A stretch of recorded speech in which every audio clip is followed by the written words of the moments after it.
Parliament, I can see the presence of the running mate to the presidential candidate of the National Democratic Congress and party leaders and many other distinguished Ghanaians in the auditorium. In due course, we shall be acknowledging some personalities that are in our midst and definitely deserve to be acknowledged. At this point, I'd like to introduce to you the chairperson for this occasion. And I know he's a man who will not pardon me for wanting to make this very first quotation from Thomas Jefferson. And Thomas Jefferson said, with the same views, the most honest men often form different considerations. I believe that is part of the reason this occasion is very important. It's spectacular in the sense that it will provide Parliament divergent views, different insights to even improve its operations. I believe also that the Speaker's Seminal lecture, which most likely will become a landmark and part of our programming in the country, will be very useful to all of us. Our chairman for this occasion is none other than Nana Kwabena Nketia V. He's a Omanhene of the Esikado, that's British Secondary traditional area. He's a sportsman and a committed Pan-Africanist. Now you know why I say he may not pardon me. And the founder of the Nana Kwabena Nketia IV Trust, a non-partisan and non-profit organization named after a hero of Ghana's independence struggle to champion African-centered development, African-centered governance, and articulate the integration of indigenous knowledge systems, among others. He's a well-decorated man with laurels and awards that time will not allow me to count. But he has served on a lot of boards at the national and community levels, including chairing the advisory board of the Water Aid Ghana, being deputy chair of Bisa Abrewa Museum, and also director of the Panafest, Pan-African Festival Foundation, Governing Board, Volta River Authority, Sekandi Takrade, Venue Organizing Committee of Can 2008, among various others. He is well known within international circles where he's delivered many lectures, including at universities. Nana has chaired a lot of conferences and award ceremonies, and also chaired a Deba on the culture and in honor of Osagifo Dr. Kwame Nkrumah and Nina Simone. Ladies and gentlemen, I present to you our chairman for this occasion, Nana Kwabena Nketia V. Mr. Chairman, we need to hear, Nana Chairman, we need to hear your remarks before we start.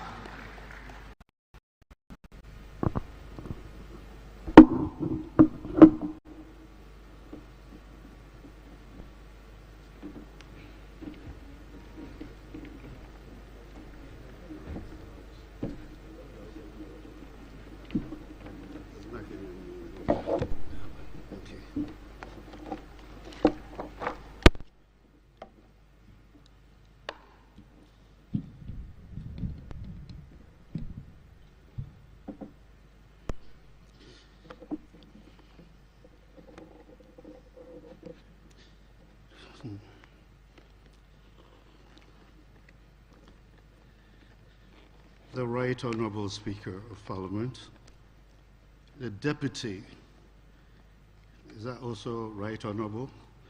Right Honourable Speaker of Parliament, I've seen the majority, all the leaders of parliament. I'm not very good at protocol, so I was just telling the moderator I should have done all the protocols and I'd have stood on it. So, distinguished and honorable ladies and gentlemen, good afternoon.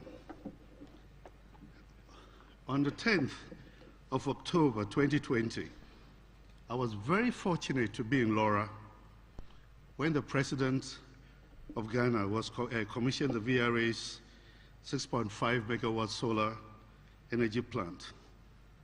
That was the very first time I heard Alban Sumana Kingsford Babin give a speech.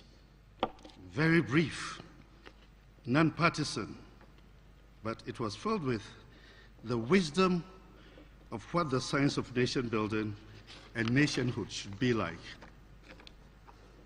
Distinguished ladies and gentlemen, cynicism and weakness engulf me whenever I encounter a body of Africans wearing the tag of politicians, most especially of the partisan kind.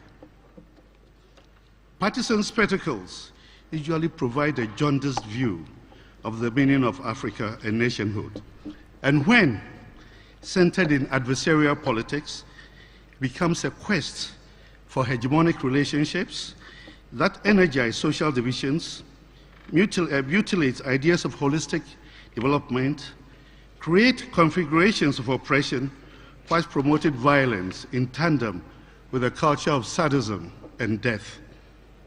But let me confess, I was really, really impressed and inspired by, I'll call him speaker later on, by Alban Sumana Kingsford Ask Babin's 10th October speech.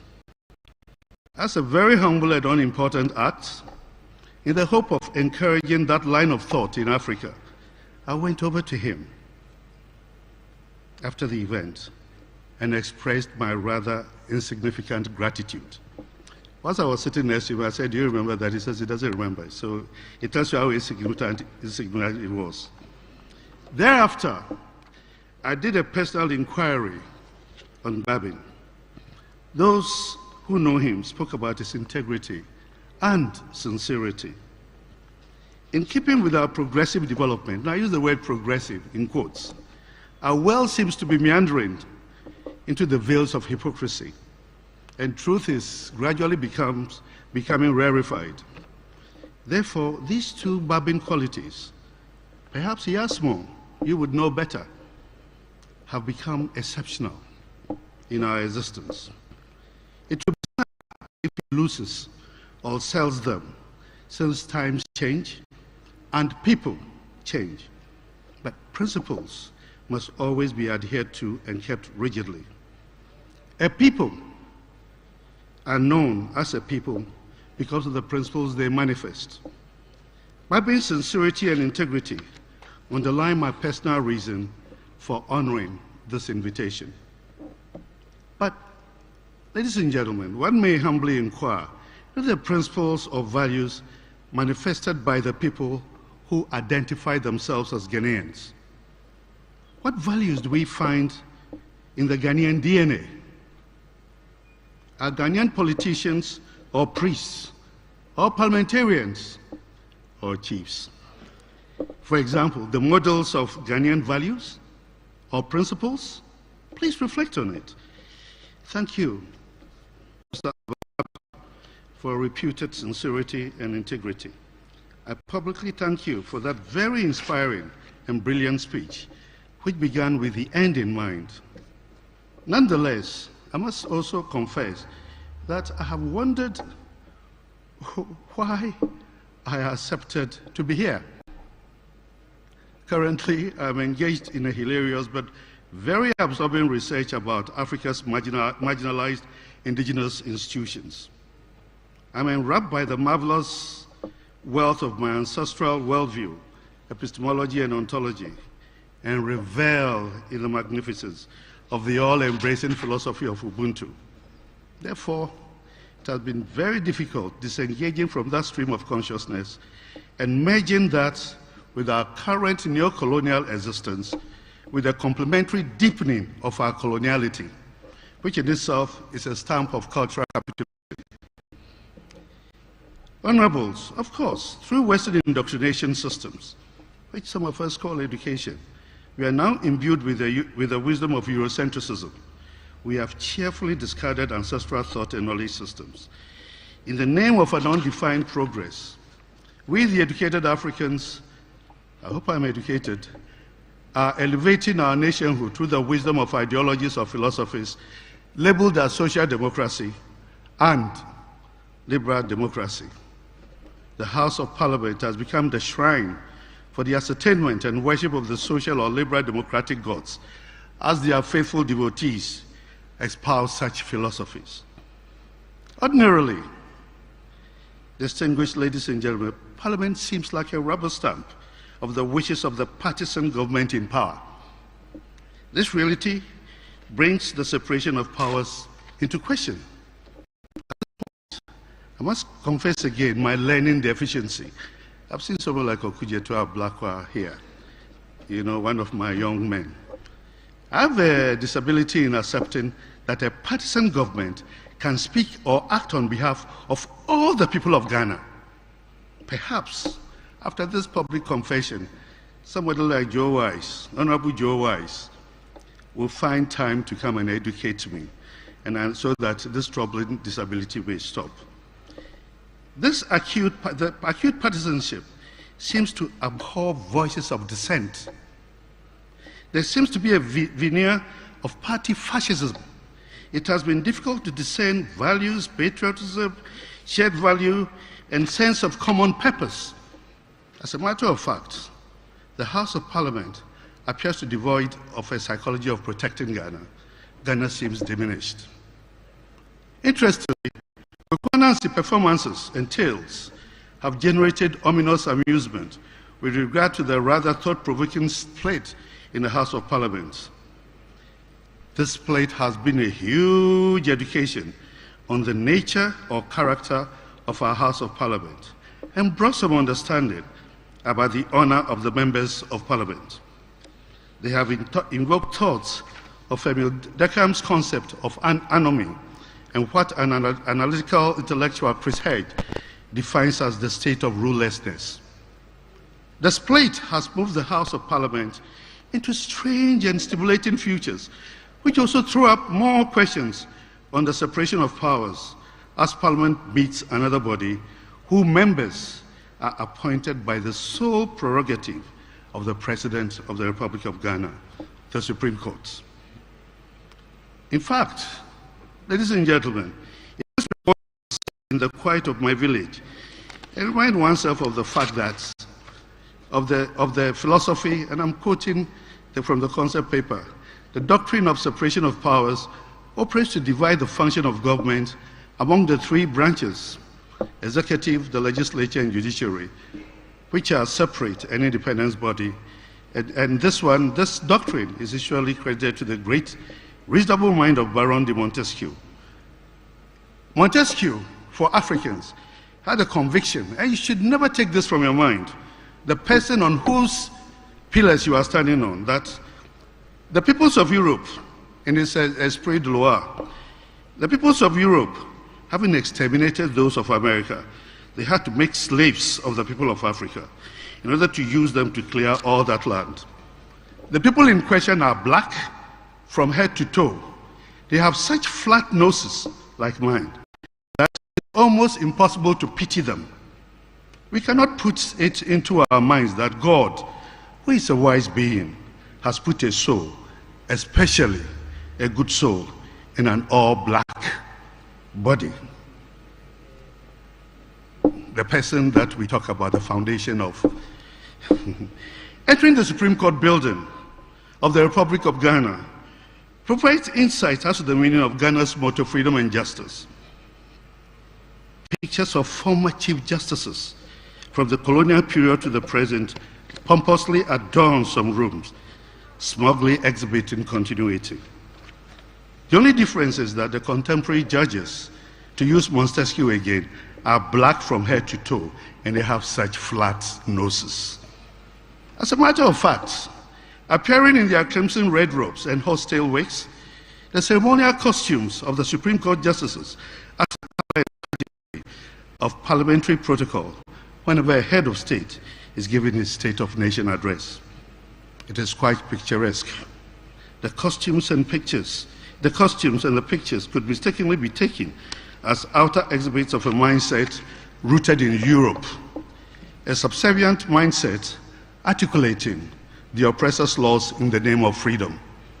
Definitely, they are the constant reminders of the primitive African society who were lesser breeds without law till in the late 19th century, when the civilized British, in their wisdom, introduced law into the Gold Coast colonies, pre-law epistemology, through the promulgation of the Supreme Court Ordinance of 1876. Therefore, ladies and gentlemen, as one admires the robes and wigs, one discerns the philosophical depths of the Magna Carta and the Petition for the Bill of Rights, as the eminent judges sit in serene dignity when the one who appoints them addresses the nation in an usually rowdy House of Parliament. It is within this dynamic atmosphere that I've been fascinated by Alban Kingsford Babin, now wearing the title Right Honorable Speaker. It's a title whose equivalent I cannot find in Mfansi, in Ahanta, in Kusar, Dagari, or Gan. Enigmatically wearing various forms of attire. What has this speaker been trying to express through these clothes and cloths he wears? Has he also drunk the wine of single-minded narcissism and corn artistry, which usually intoxicates African leadership as they infantilize power? The African, the indigenous African, expresses the self in symbols. Esotericism can be neither written nor spoken, and hence cannot be betrayed. One must be prepared to grasp it, to see it, to hear it. Obviously, in spite of its very un-African title, the Right Honorable Speaker, Right Honorable Joe Wise, forgive me, you know the speaker at the moment, wants to provoke deep thought with regard to his position and the future of the country. Thus, I was not surprised by the fact that he is initiating a discussion on parliamentary business and the Supreme Court, which delves into the separation of powers. After all, there's an opinion that a fool is one who does not know who he is and what he is doing here and where he is going, as John Mensah Saba enshrined. What most intrigued me about the topic was the factor of in perspective. In whose or what perspective? As a humble Nana and a little student of history, I have a sharp awareness that perception always carries problems.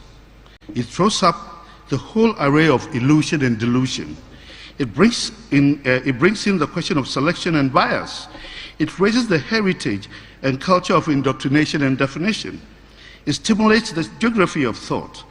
It rouses the factor of puppetry, i.e., who or what is pulling the strings and what may be described as a psychology of Pinocchio. Ladies and gentlemen, I'm confident that the Right Honorable Speaker was aware of Orunmila. You know, Orunmila is the Yoruba wise man like Socrates. His teaching was very simple. Wisdom is like a road that goes in direction. Therefore, nobody can be its only and absolute custodian. For just as children are wise, so are adults. I believe that is why he brought us here today to talk. Using Orunmila's teachings again, remember that whoever taught you wisdom added a dose of foolishness. And that the wisdom of this year, or the folly of this year, is the wisdom of tomorrow. The wisdom of this year is the folly of tomorrow. Whatever perspective one takes in this discussion, it is my hope that the discussants, and I know all three of them, would not only focus on the procedural difficulties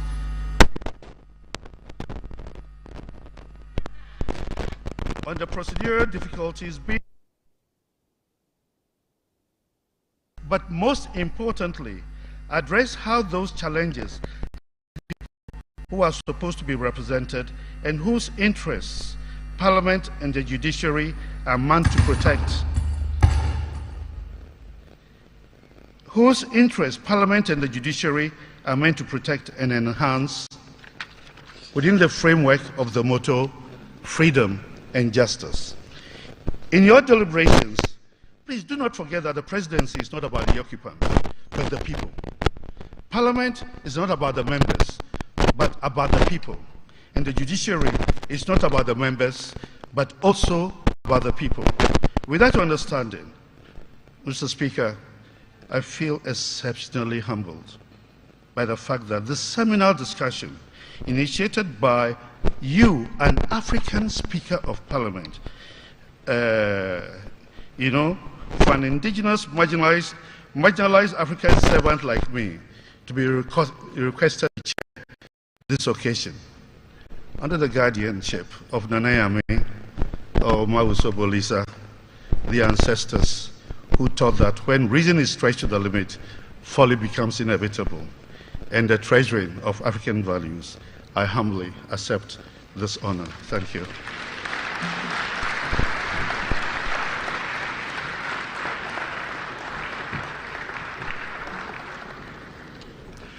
Thank you very much, Nana Chair.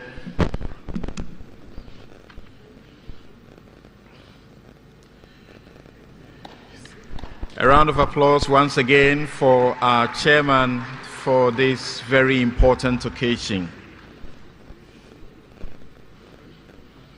Please do keep in mind what I shared with you to commence, that with the same views, the most honest men often form different conclusions.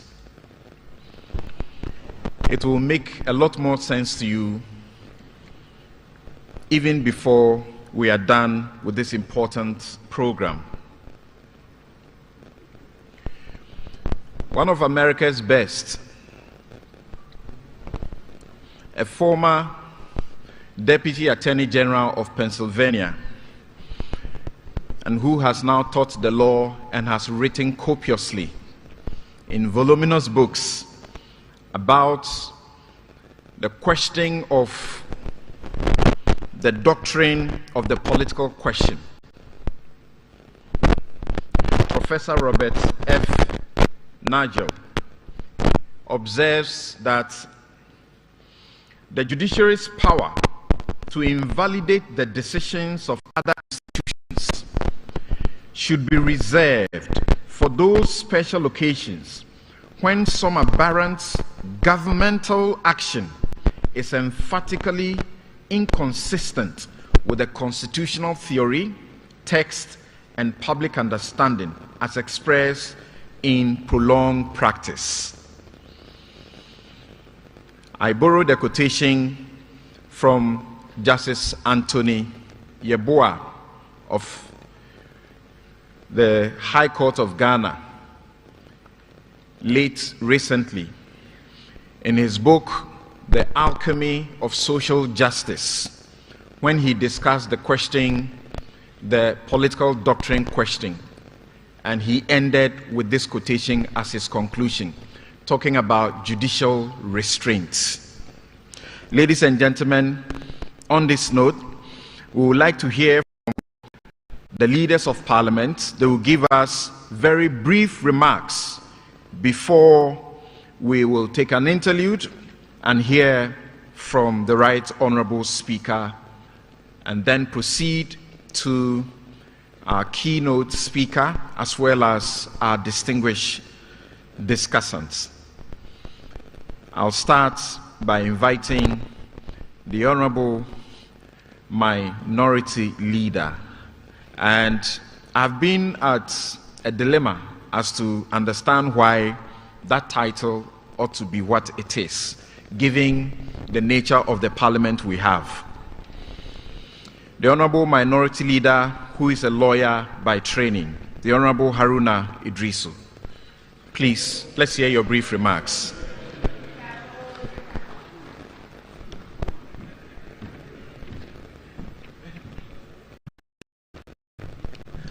Something gratitude for those warm but straightforward introduction of Haruna Idrisu.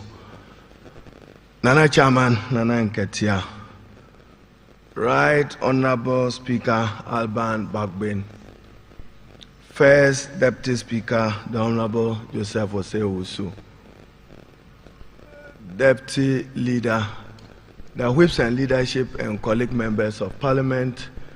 I see the National Chairman of the NDC, the Honorable Foswan Pofo, and Professor Nana. Very distinguished ladies and gentlemen.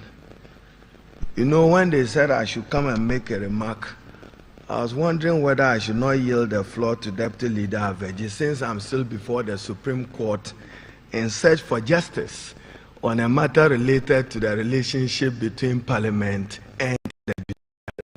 So I should admit that I am not the proper person to want to attempt to make a remark, because I'm still in danger of being cited for contempt or being sub judice to a matter pending before the Supreme Court. But I would hazard to make a comment, recognizing that the individuals that the Speaker have so chosen will do justice to the first seminal lecture on Parliament, its business, and the Supreme Court in perspective.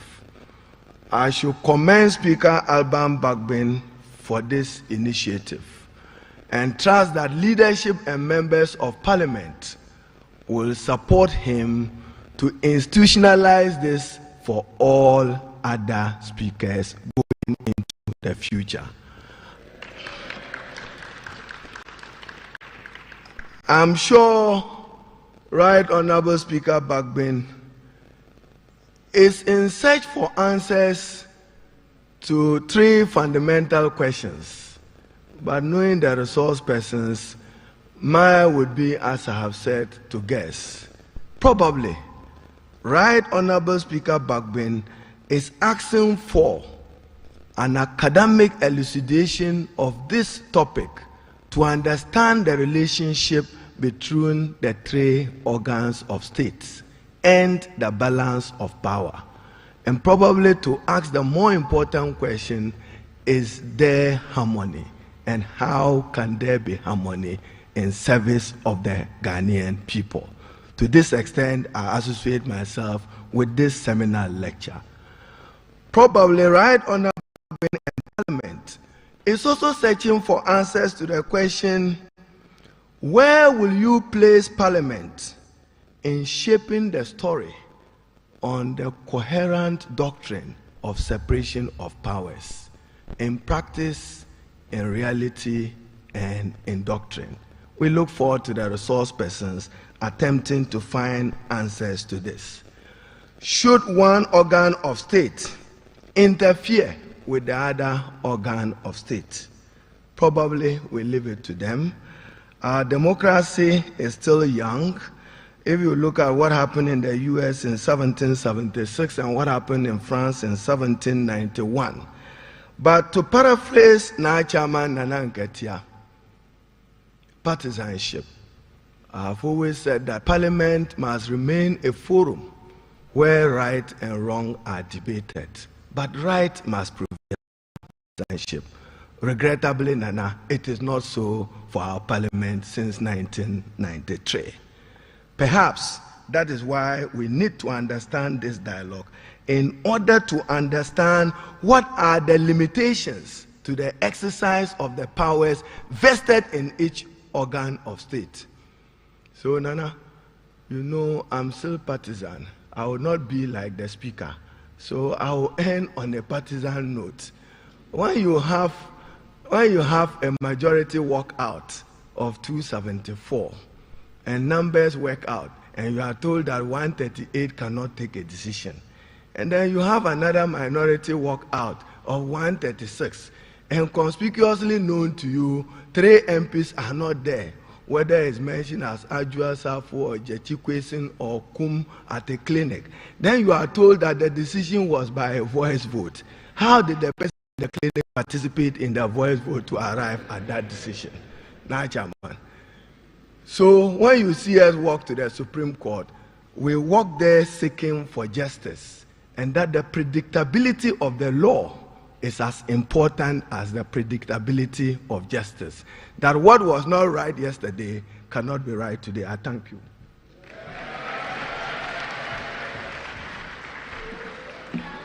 Thank you very much, the Honorable Minority Leader Haruna Idrisu.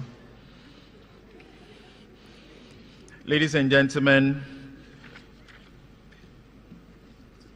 we have to acknowledge the following embassies that are fully represented in this auditorium: the Embassy of Algeria, Guinea, the Republic of Niger, the USA, Canadian High Commission, Iran, the Embassy of Israel, Switzerland, the State of Palestine, the British High Commission, Nigeria High Commission, the Embassy of Peru, the Embassy of Saudi Arabia, Kenyan High Commission, Embassy of Norway, Cote d'Ivoire, Morocco, Peru, Suriname, Qatar, Turkey, and France.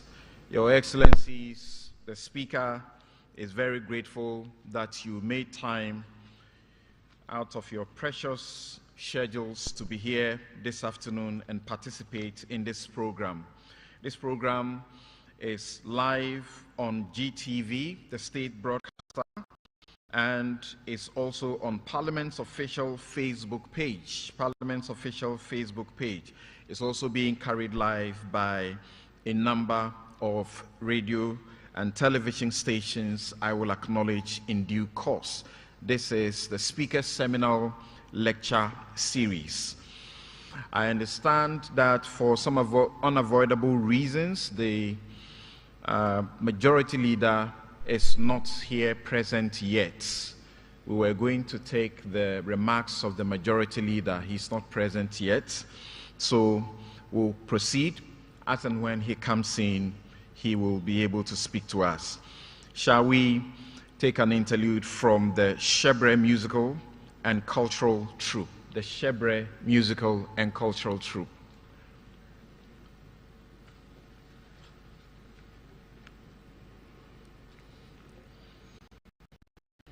Shebre, are you ready?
Thank you.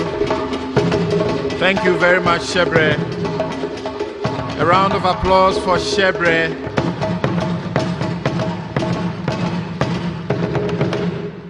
Shebre, that will be destiny. Thank you very much. This is the Speaker's Seminal lecture series under the theme Parliament, its business, and the Supreme Court in perspective. I'd like to acknowledge the presence of the following persons in this auditorium. I'd like to acknowledge Professor Jane Nana Opoku Ajiman, 2020 NDC running mates.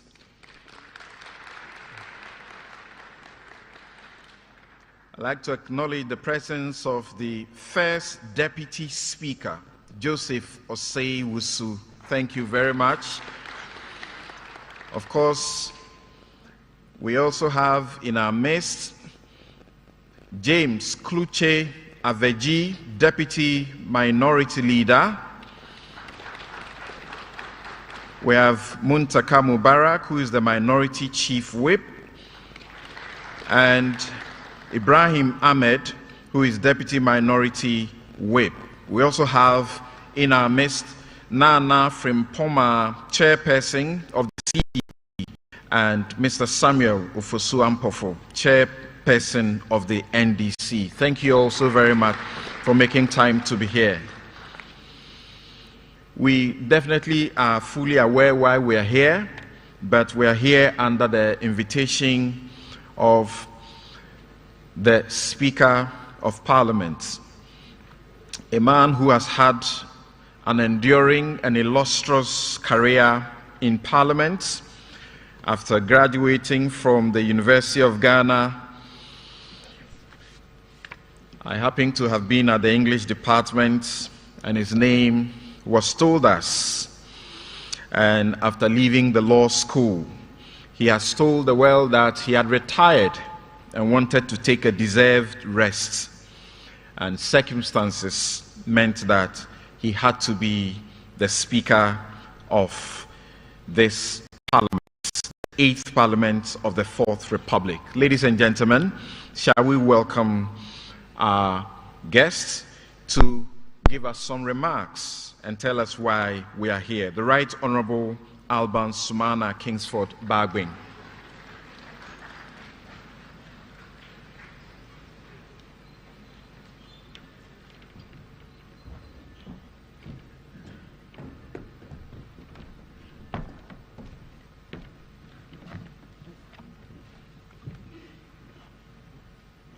Please kindly resume your seats.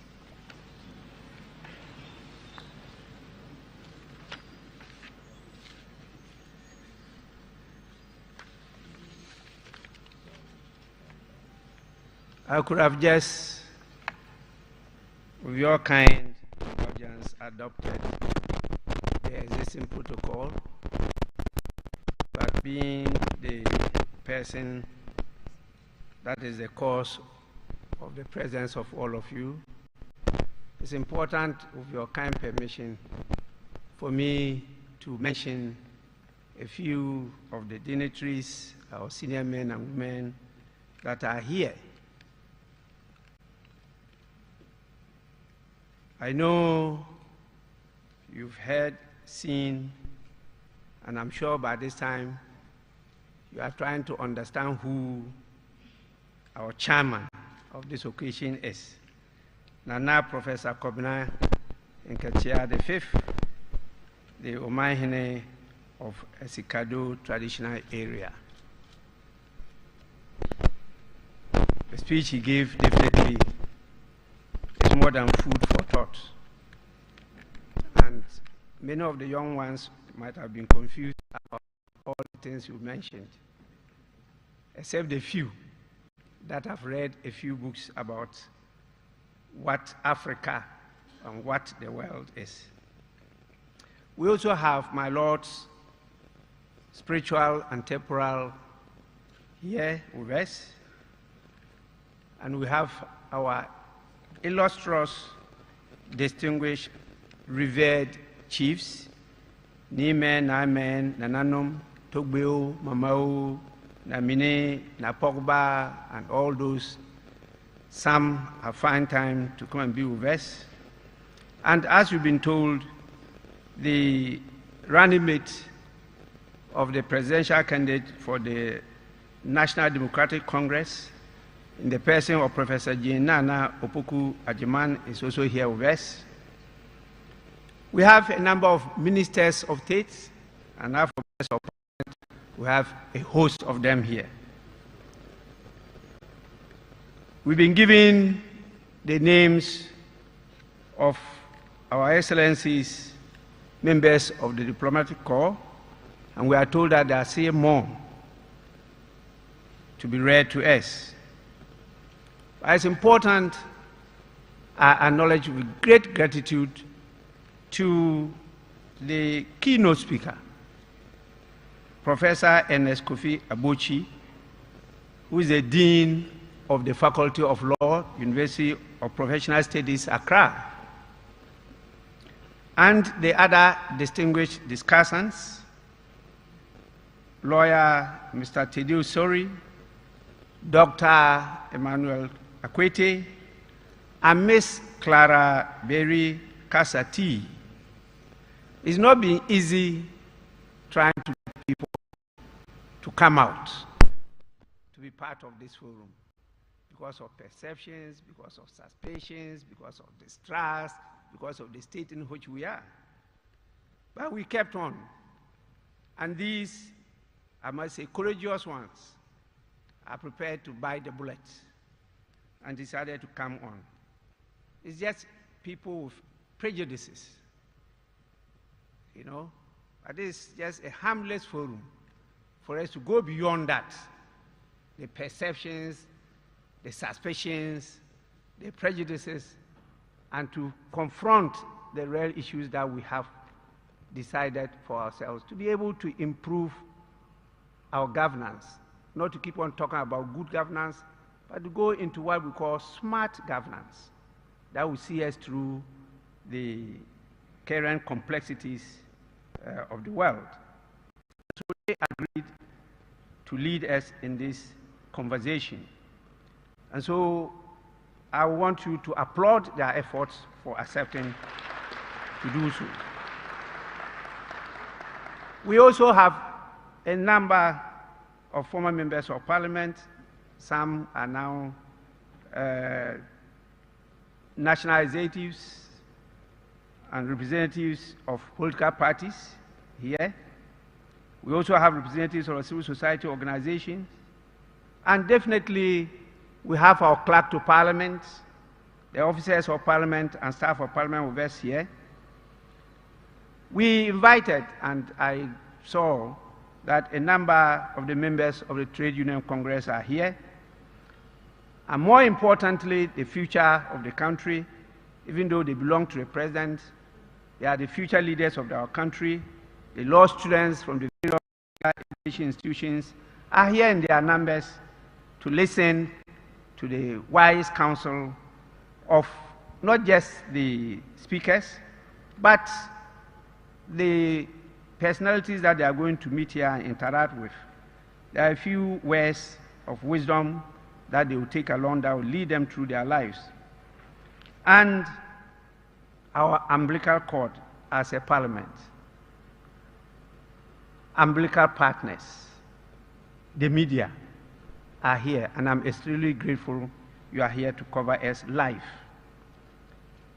I just end by acknowledging everybody as distinguished ladies and gentlemen, and then I'll proceed to tell you a few words of why I think we should do this. But before going into that, let me say that it is my singular honor and privilege to warmly welcome you all on behalf of Parliament to this historic event, the Speaker's Maiden Seminar Lecture. This Maiden Seminar Lecture is aimed at furthering the conversation around strengthening our democratic institutions. Ghana's burgeoning democracy, is a beacon in Africa and must be safeguarded by each and every one of us in a position of influence or in active service to the people of Ghana. Ghanaians must collectively make a conscious effort to renew our pledge and commitment to protect, preserve, deepen, consolidate, and entrench the democratic culture of the country. We have in our midst here a delegation from the National Assembly of Zambia who have paid a visit to the Parliament of Ghana. In fact, the Right Honorable Speaker of that Parliament just left a few days ago. And then we have another delegation from the same National Assembly with us, this time mainly made up of the members of the opposition. They are here to learn and to share with us how Africa could go around all the challenges that we are faced with, some historic, some our own creation, and see how we could improve on the lives of ourselves and our people. And so this seminar lecture and those series that will follow, I think, should be taken more seriously. Let me say that since the coming into force of the 1992 Constitution, the three equal, separate, and coordinate arms of government have discharged their duties and responsibilities, albeit with some challenges, in accordance with the textual requirements of the Constitution. At the core of the Constitution is an underlying theme of separation of powers. This constitutional concept, developed by, as we've been told, one of them, by John Locke, the English philosopher, and Baron de Montesquieu, his French counterpart, has been operational on the minds of Ghana's constitutional framers since the 1966 Constitutional Commission. The 1966 Constitutional Commission had, as part of its terms of reference, a provision, and I was happy Nana Chairman referred to it, to ensure the inclusion in the Constitution for Ghana of a provision which will guarantee that so far as is consistent with good government, the executive, legislative, and judicial powers of the state shall be exercised by three separate and independent organs. And those who know our history will know why this term of reference was put there. Other antecedent constitutional commissions or committee of experts have been similarly guided, and in this account, in fact, and this accounts for the operation of the doctrine under the current constitutional dispensation. Recent events, however, have cast doubt on our understanding and application of the nuances of the doctrine. The 8th Parliament of the 4th Republic of Ghana is like no other parliament we have seen in our history as a country. No other parliament we have seen before. The razor-thin majority caucus, and mark my words, I said majority caucus,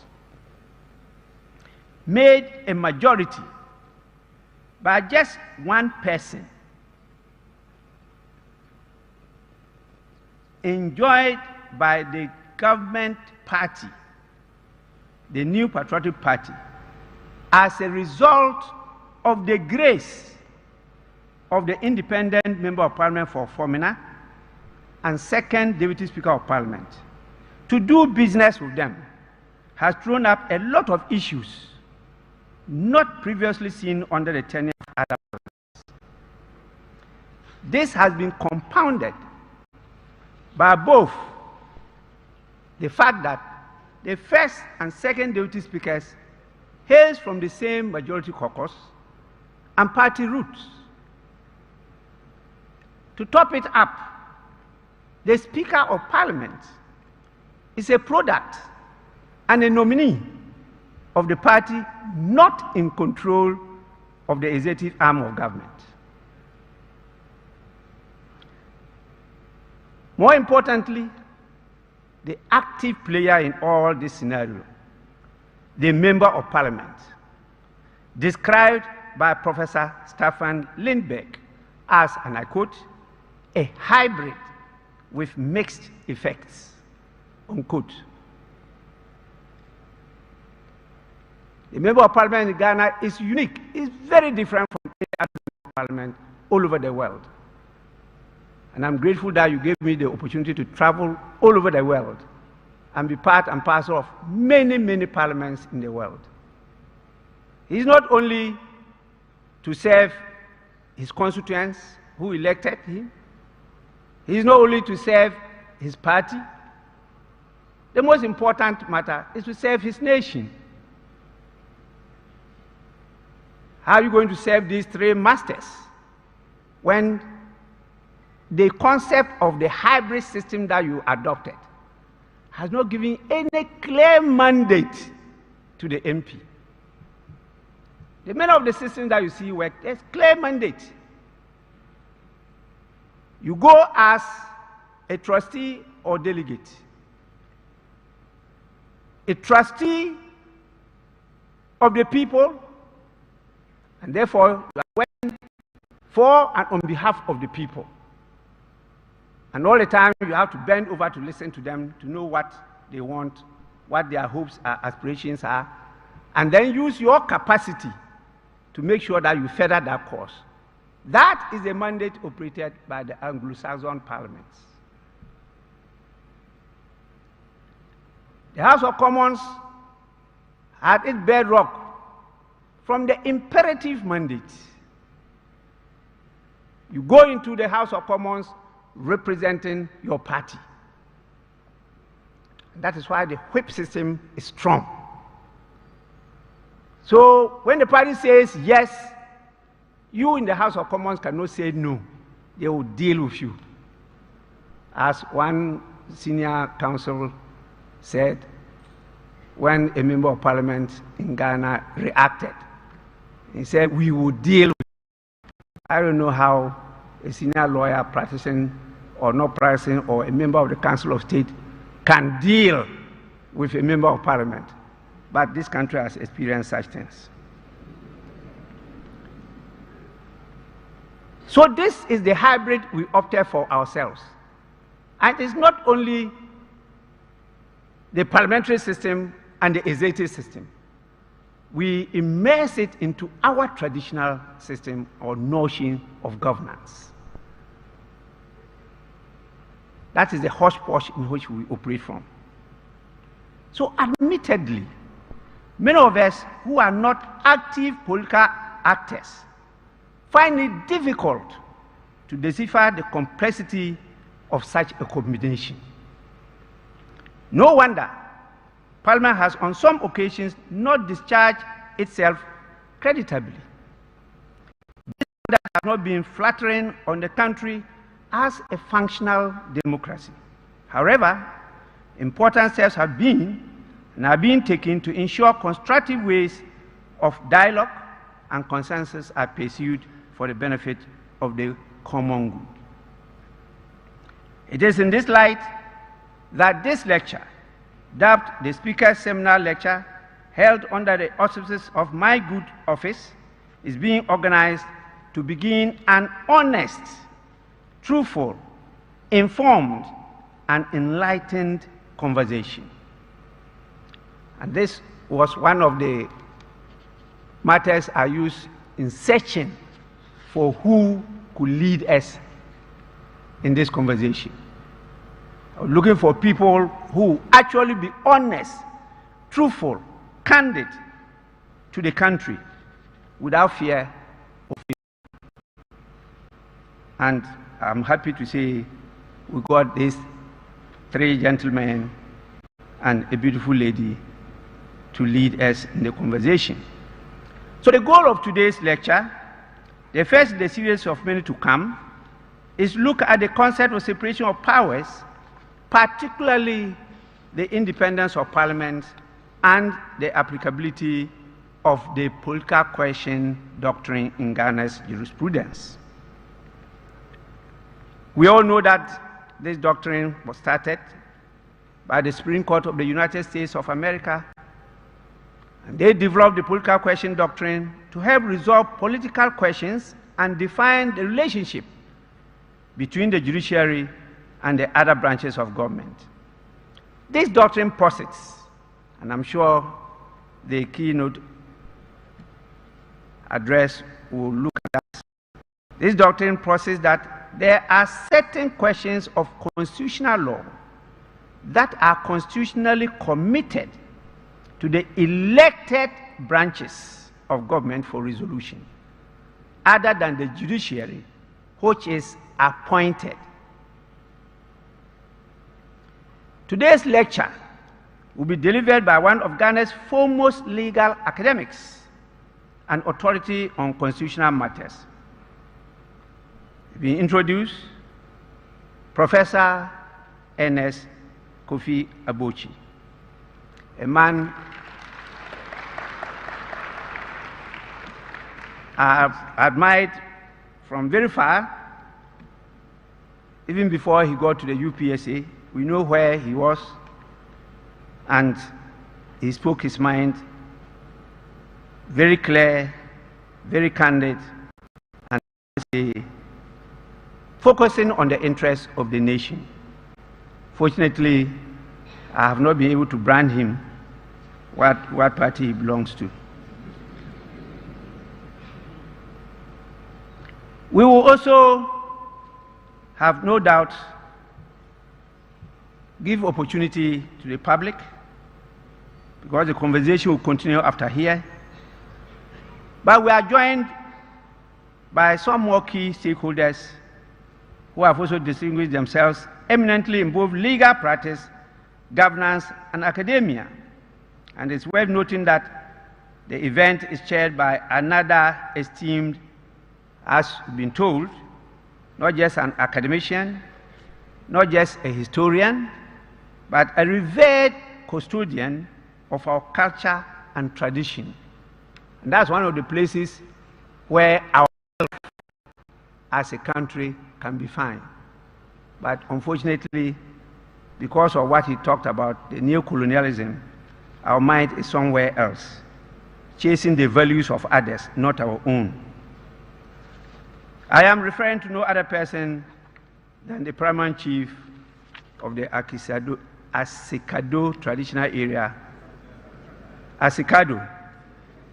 You know, I'm from Sombo. I'm in the Upper West region, and I'm actually a Dagara. Not what people say Dagate, no. That is part of the colonization. The tribe is Dagara. Yes. So as an individual, I'm a Dagao. Okay? And collectively we are Dagaba, not Dagabas. There's no S there.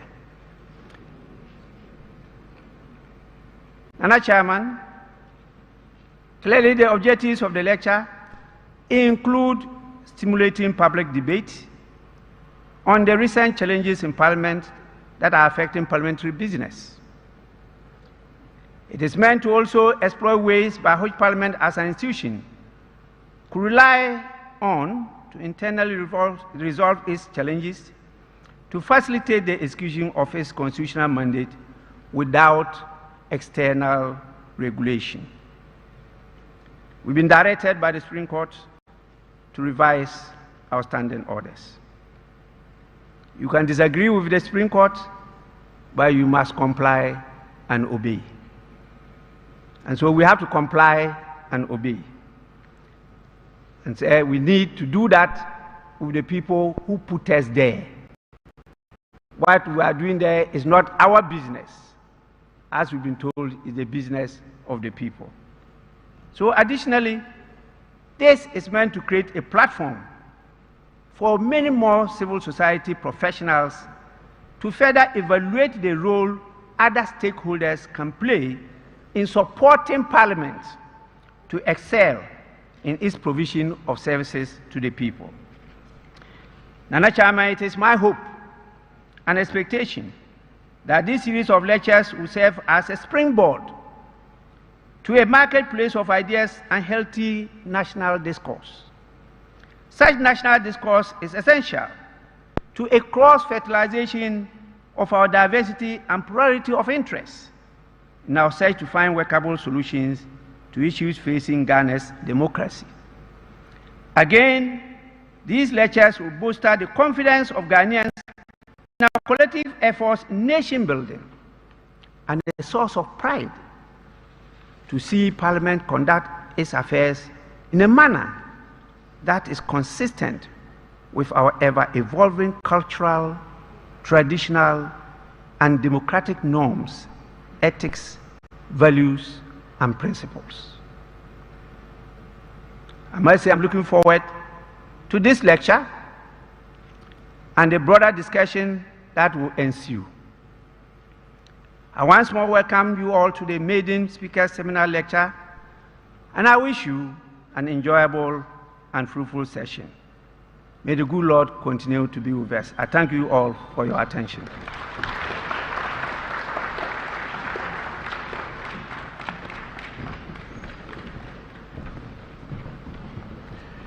Thank you very much, the Right Honorable Speaker of the 8th Parliament of the 4th Republic.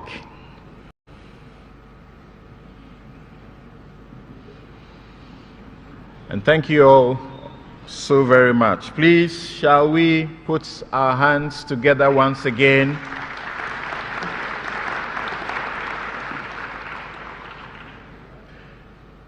And as suggested by the Minority Leader, it is hoped that the Speaker's Seminal lecture series will be institutionalized. We know that the Speaker has the Speaker's Forum, is that what it's called, that is held among the people. But at least if this could be included so that such array of scholars, intellectuals can also have the opportunity to share their views, ideas, and enrich the practice of Parliament. Ladies and gentlemen, we will now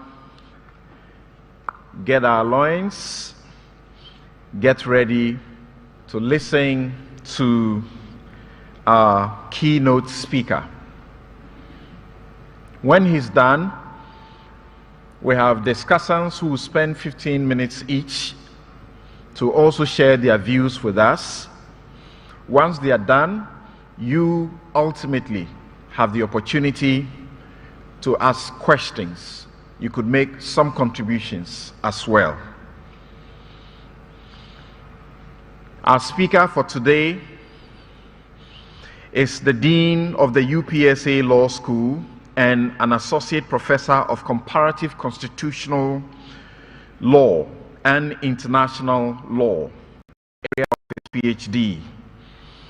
Prior to his appointment, he was the immediate past Dean of the Gimpa Law School, a position he held for 6 years. He's a practicing lawyer, of course, and intellectual. He's a member of the Ghanaian Bar, of course, that's taken for granted. Having some 20 years up his sleeve. He is the chairman of the Ghana Forum of the African Bar Association, a group comprising practicing lawyers from across Africa, which I am proud to be a member.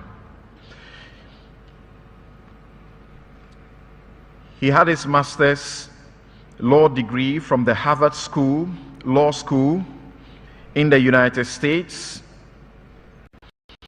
his terminal degree in law, namely a doctoral degree in European constitutional law and international law, was procured from the University of Milan, Italy.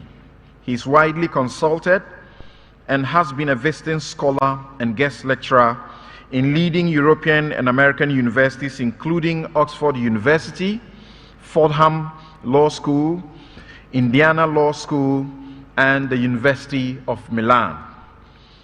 Of course, I'm proud and privileged that some 16 years ago, he taught me conflict of laws and American jurisprudence in a way I have never forgotten and I earn a living out of.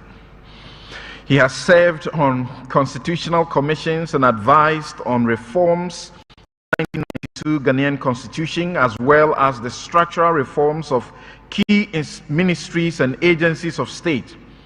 In addition, he has served on a number of boards and advisory councils and played pivotal roles in shaping the policy directions of corporate entities in Ghana, including currently being the chairman of the advisory board of the Chief Executives Network of Ghana, a body comprising the CEOs of some of the largest and notable corporations in Ghana. He has written extensively, and that is not a mere expression, extensively in leading peer-reviewed journals of law in the world, and his current research focuses on the constitutional implications of supranationality under ECOWAS and the work of ECOWAS Court of Justice. Ladies and gentlemen, our speaker is an honorary fellow of the Institute of Directors and a member of the Ghana Bar Association, as well as the Rotary International. Please help me welcome Professor Ernest Kofi Abuchi, our speaker for today.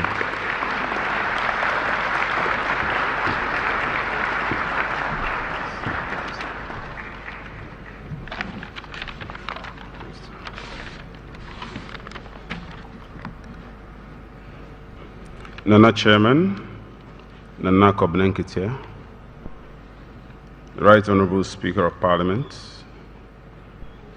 Deputy Speakers, Leadership of the House, majority and minority, recognized, Honorable Members of Parliament, my Lords Justices of the Superior Court and Lower Courts, Members of the Diplomatic Corps, distinguished guests, never has the position of Speaker been so consequential in our body politic than that under the 8th Parliament of the 4th Republic. The wrangling leading up to the election of Speaker, an event post-dating that experience, reflects a certain feature of coming of age of an institution in the life of our legislature. The institution of this lecture, or the nascent institution of this lecture, is a further testament, Mr. Speaker, to the office of Speaker, and I'm honored to be the first to give this lecture. Thank you. At the entrance to the General Court Complex in Accra stands the writing of judicial sanctity, equal justice under law. This ageless quote represents a warning to all those who seek favor with the courts without merit, but also an introspective exercise in self-counseling, that while vested with the authority to administer law, courts themselves are not above the law. For the justice it gives, it is bound by same equally. Recent events surrounding the operations of Ghana's parliament under the 4th Republic has reopened an old wound. Seemingly closed matters are coming to the fore again, and the complexities of new issues remind us that there remain matters outstanding in the political and judicial dynamics within our governance framework.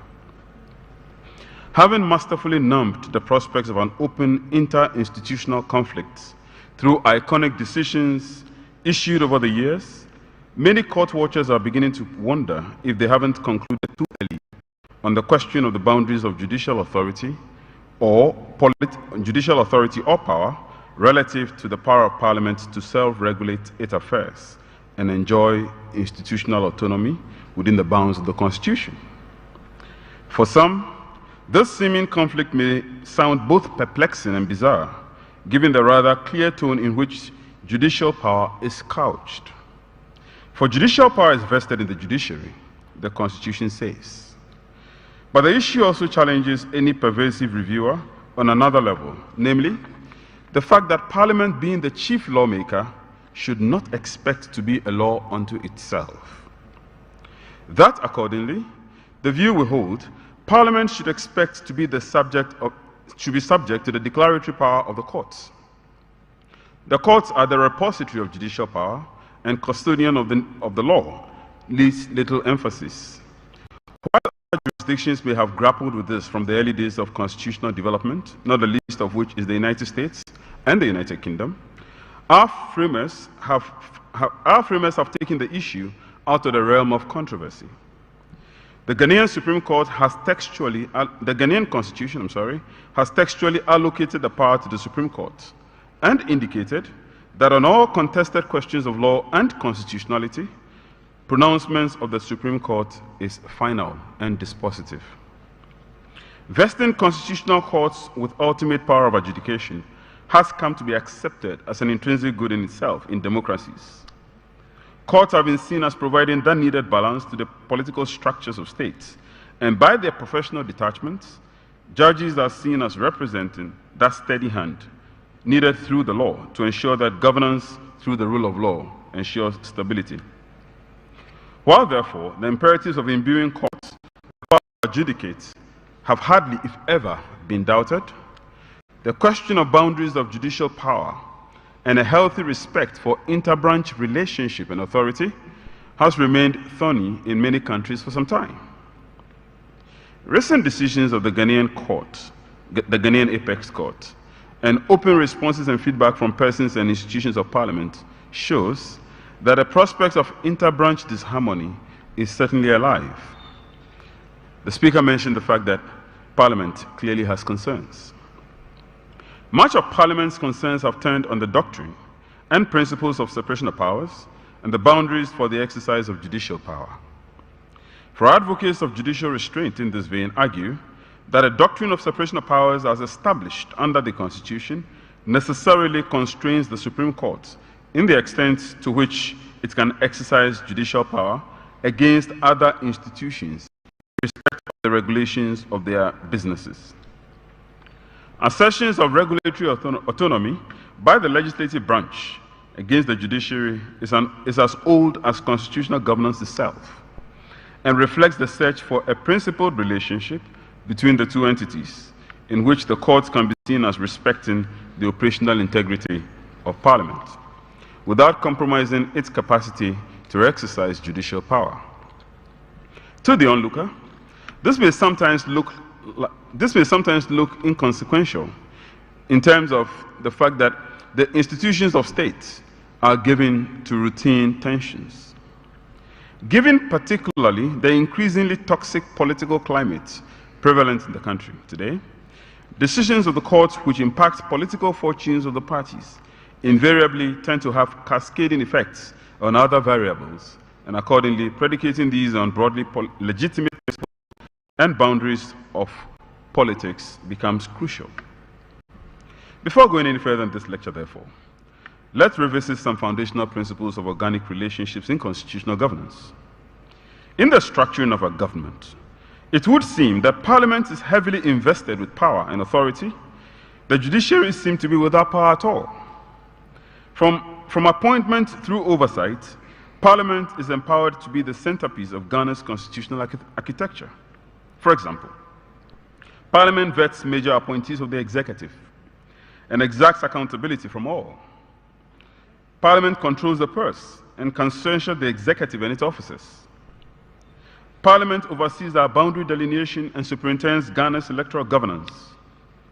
The institution of Parliament levies taxation, and as such is the authorizing entity for government revenue generation and spending, and this is capped by the powers and competencies to approve the annual budget of government.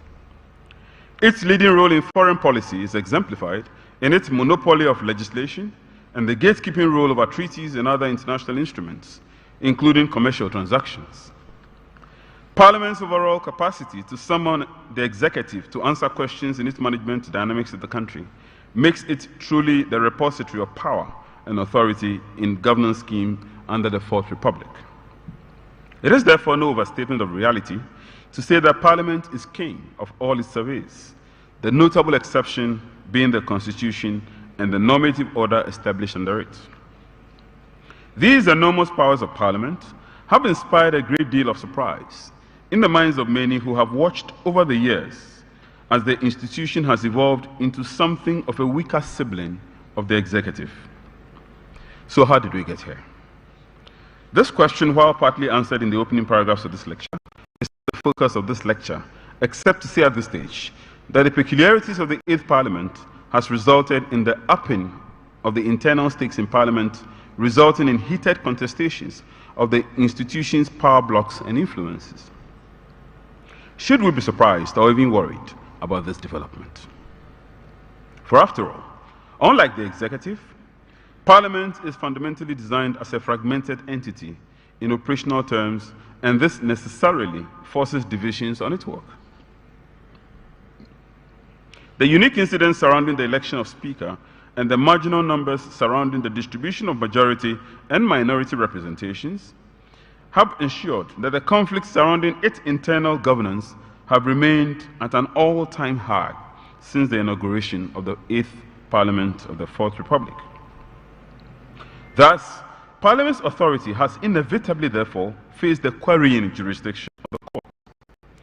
The judiciary's power to determine with finality contested claims has also meant that it has been the courts, not Parliament, nor the executive, whose pronouncements have continued to shape the narrative and the evolution of governance in heated and contested cases in Ghana. Vesting the apex courts with this authority has been the subject of considerable disquiet, not only in Ghana, but throughout the history of liberal governance in the Western world in general, and also raised the question of the boundaries of judicial review as an important element in democratic governance and statecraft. Searching for principled justification for the power of constitutional courts have therefore dominated constitutional law, sometimes implicating thorny issues of legitimacy and the continued importance of the power of oversight of the court over other entities. In seeking to explain the nagging issues away, various theories have been proffered, one of which has been to assert that the courts are the safest hands in which to vest power for settling legal and constitutional contests. Proponents of this school argue that the court's only power, if it can be called power at all, is the law. And in this vein, the courts merely play a vanguard role. That the courts have no policy preferences or opinions of their own, but the law. For respected constitutional scholars like Alexander Bacon, in his book titled The Least Dangerous Branch, the Supreme Court at the Bar of Politics, suggests, by that title, that the courts have a shield and not a sword, and that in the scheme of things evil, the judiciary is less dangerous than its more political cousins. In its engagement with other coordinate branches, the judiciary is merely defensive and not an organ capable of doing harm to anyone. So what's the argument? The implicit tenor of this position is that the other more political branches are not only dangerous when unruly and untamed, but that they often have incentives to do so. Mr. Chairman, in the United States, the history of judicial review and claims of judicial tyranny and interferences with the works of other branches resulted in the development of the political questions doctrine. Deployed in its simplest form, the political questions doctrine states that there is a domain of constitutional governance that is reserved to the exclusive preserve of the more politically oriented branches, and in respect of which the judiciary branch is precluded from making pronouncements of unconstitutionality. In other words, the political question doctrine consigns unto given branches the capacity to determine with finality issues affecting their own operations of the judiciary. Given the questions of democratic legitimacy surrounding the exercise of judicial review, the development of the doctrine has been seen as a compromise and an assurance against judicial interferences within domains deemed to be exclusive competencies of the other two political branches. The question: our Constitution consigns judicial power to the judiciary, and there are no definitions of boundaries. Does the political question doctrine apply in Ghana? In Baker and Carr, a United States decision, the court of that country outlined the key criteria necessary for the invocation of the political questions doctrine as follows. 1, the fact that a given department or branch has a textually demonstrable constitutional power to resolve a particular conflict. 2, where the cases involved require some policy determinations beyond judicial discretion. 3, where the determination of the matter would express a lack of respect for other coordinate branches. And 4, where some political decisions have been made which require unquestionable adherence from the court. Finally, 5, where judgments from the court will produce multiple embarrassments among the 3 branches. The development of this doctrine reflects the inevitability of inter-branch conflicts.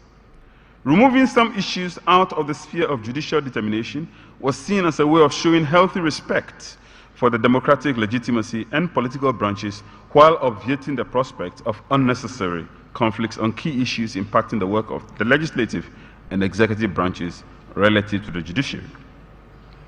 Particularly in the case of the United States, where the doctrine originated, it is instructive to note that the dynamic of the political questions doctrine of judicial review reflects the perception of the United States courts having arrogated to itself power to decide what the Constitution meant for itself and others, and the court's determination to accordingly engage in self-restraint by carving out areas of exclusivity by way of institutional competencies for the legislative and executive branches.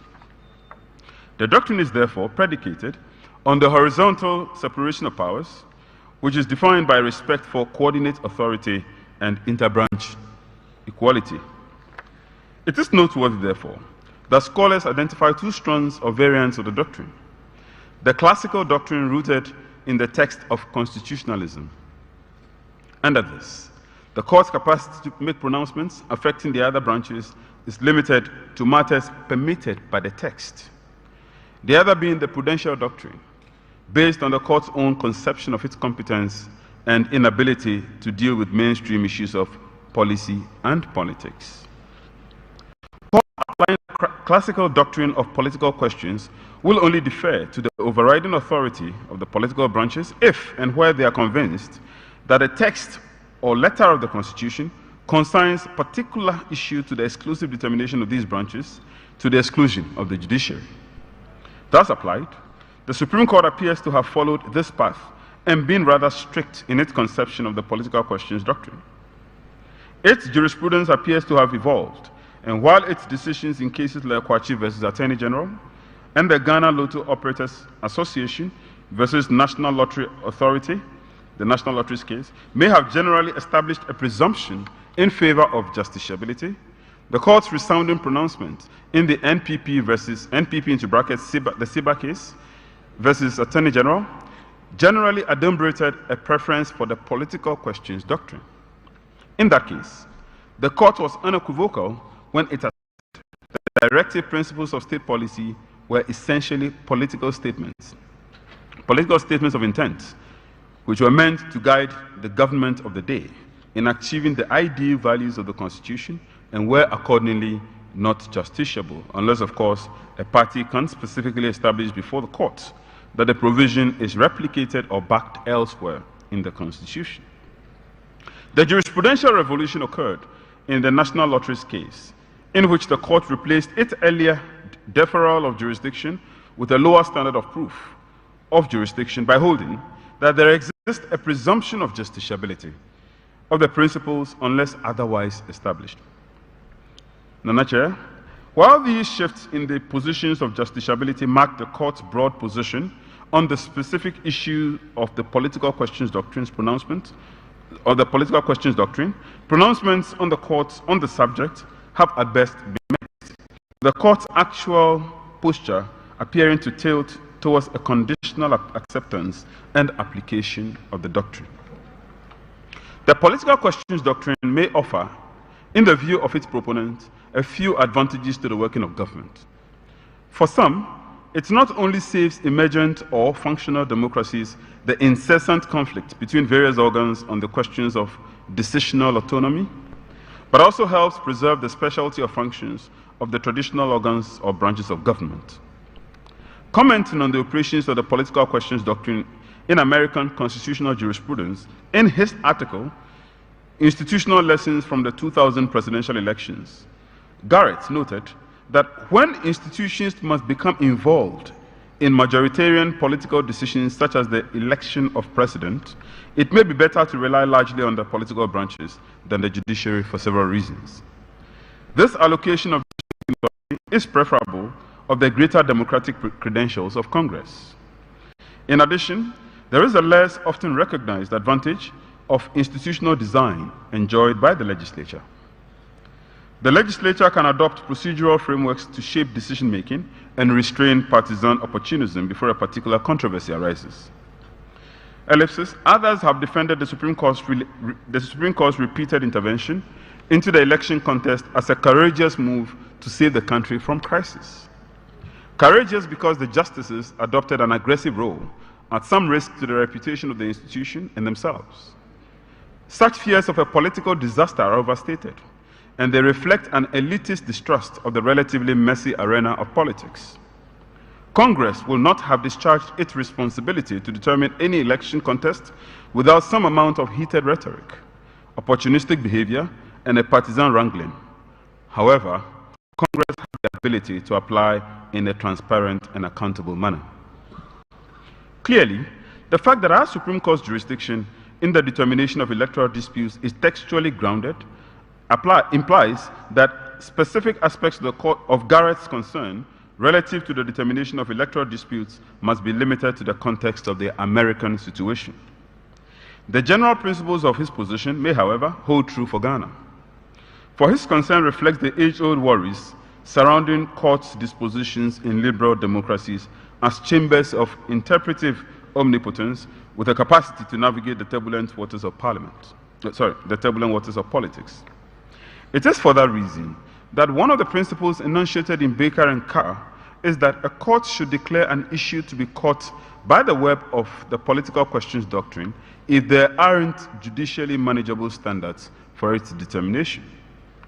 This specific leg of the doctrine is designed to guide courts in determining whether the texture of questions presented before them will force an evaluation of quintessentially political issues often lying in the belly of policy discretion or discretionary institutional practices. The reason for warding courts off the space of political questions, especially in a country as ours, in which the level of political toxicity is so high, is to ensure that the institution is not thrown into the vortex of high-stakes politics in which the legal tools of managing the process are outweighed by the political polemics and wranglings. Indeed, the general view among constitutional scholars is that there are, on the other hand, adequate political tools or safeguards within the legislature and executive branches to deal with these issues in a manner that sometimes courts simply aren't structured. Consider the view of Barco, who reflecting on the role of the United States Supreme Court in the presidential case submitted in 2000, noted in his article titled, quote, "More Supreme Than Court, the Fall of the Political Questions Doctrine and the Rise of Judicial Supremacy." Quote, "Taking the decisions away from the political process left little room for deliberation or protest. The court itself obviously recognized the importance of the case and the need for the public to have some access to the proceedings. The court permitted an unprecedented same-day audio rebroadcast of the oral argument and acknowledgement that there was a special need for transparency.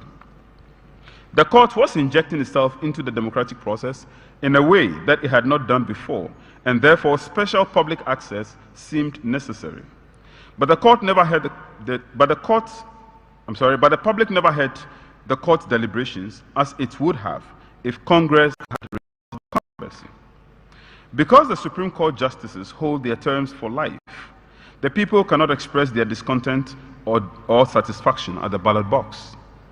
At most, and unfortunately, the only political outlet is the next confirmation hearing," unquote. Like the quote before this, the claims of political disposition making the court ill-disposed to thrust itself into the fray of political disputes looms large, which is the reason why the political questions doctrine very often comes into play. The fact that these perspectives seem predicated on separation of powers also suggests the need for the special competence of the various organs to be respected relative to their work. Those of us in Ghana can especially relate to the author's opinion on the American Supreme Court's permission for the broadcasting of sittings in electoral disputes or electoral petition matters. It's like he suggests, the court implicitly reacting to the prospect of public complaints against any potential outcome of its decisions in this regard by heightening its own accountability and transparency systems through the rebroadcasting of the sitting. And what are the cost sides to removing certain important issues, such as the availability of quorum, loss of seats, internal parliamentary procedures, and the role and status of the Speaker from the political process, and making them subjects of definitive legal pronouncements?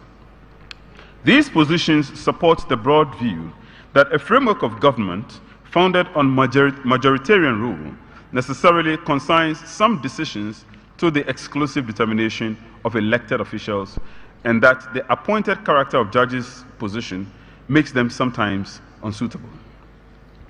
The US position, while instructive and holds a lot of lessons from our own experience in Ghana, still needs to be looked at with context in mind. For starters, our court has the jurisdiction to consider and determine presidential petitions, a strength it enjoys over the American counterpart. For those who are students of American constitutional law will know that the American Supreme Court was never, at any point in time, given the power of judicial review. It took it. And this remains a constitutional contest that rages till today.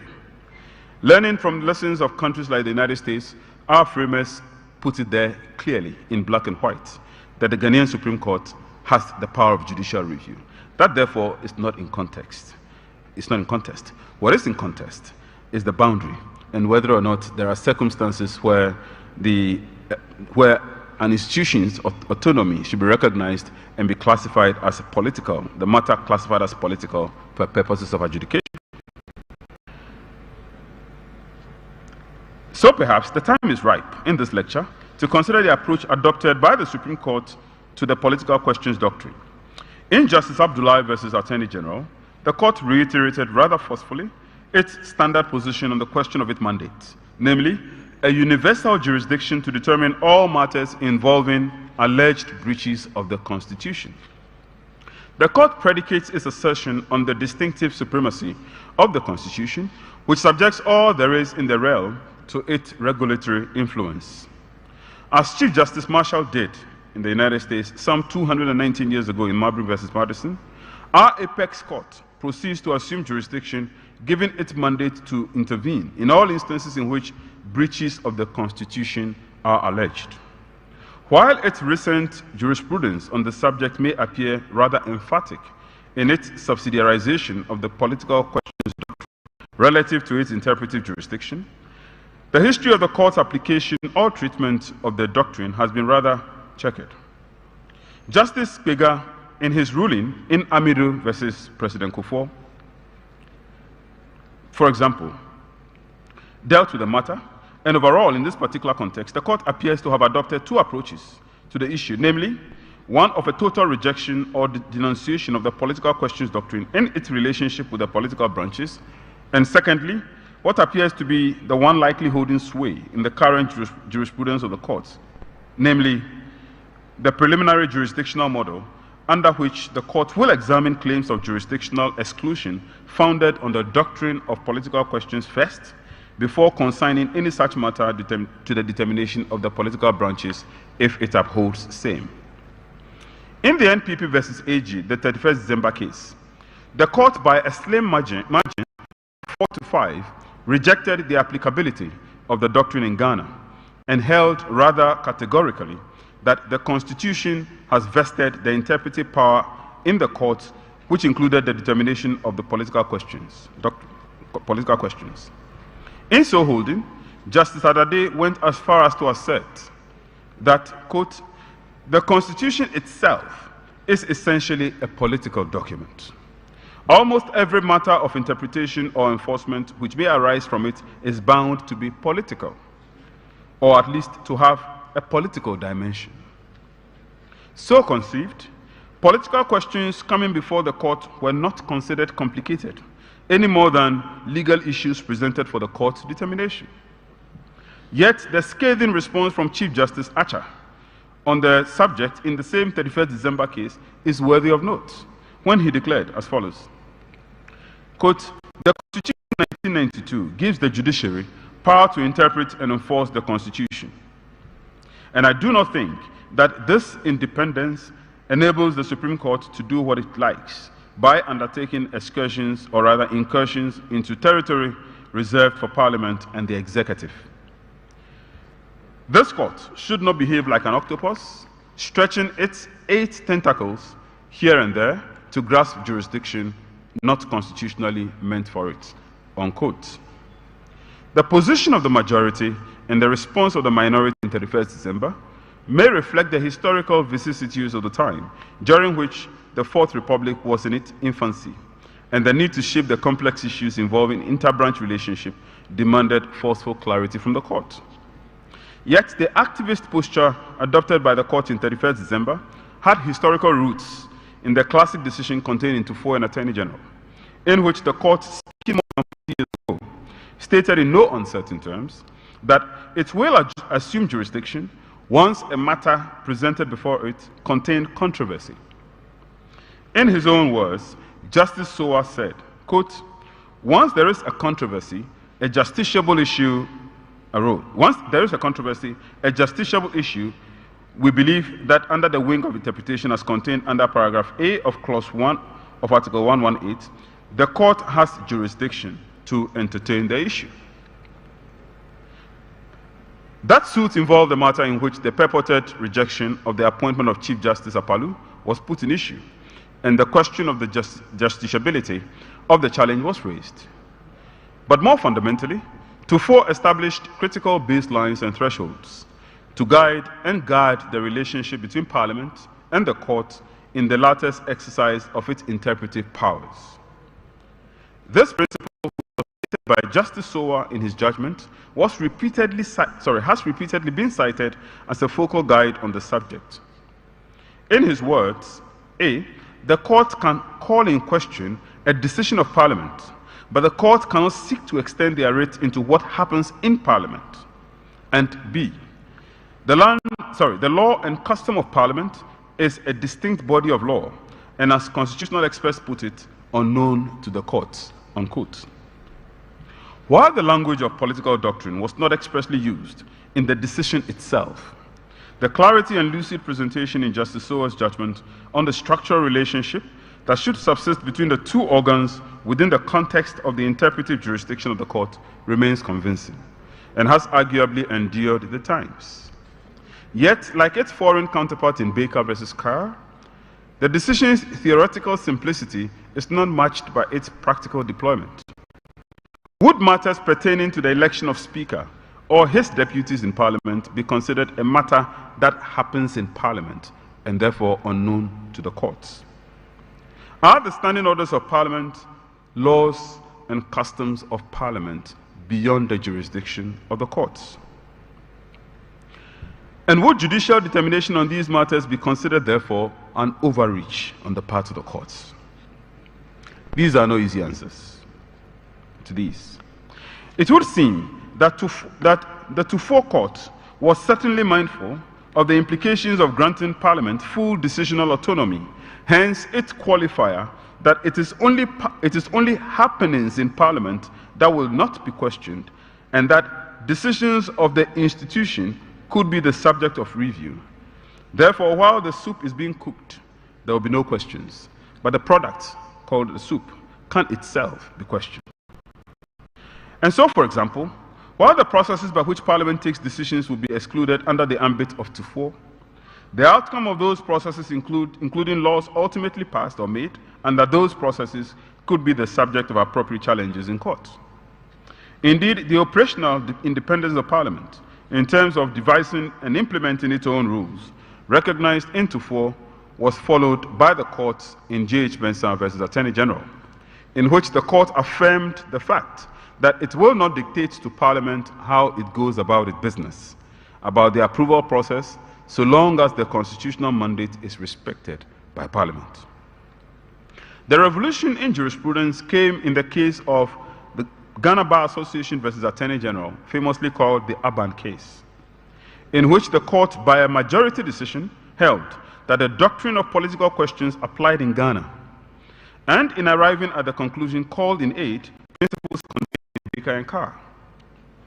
Yet it is instructive that the language of Justice Viredu in this case, the language of Justice Viredu in his dissent in Aban reiterated the tone of the majority in 31st December and strongly suggests that the court ought to review claims submitted to it once those claims involved acts or omissions implicated by the Constitution.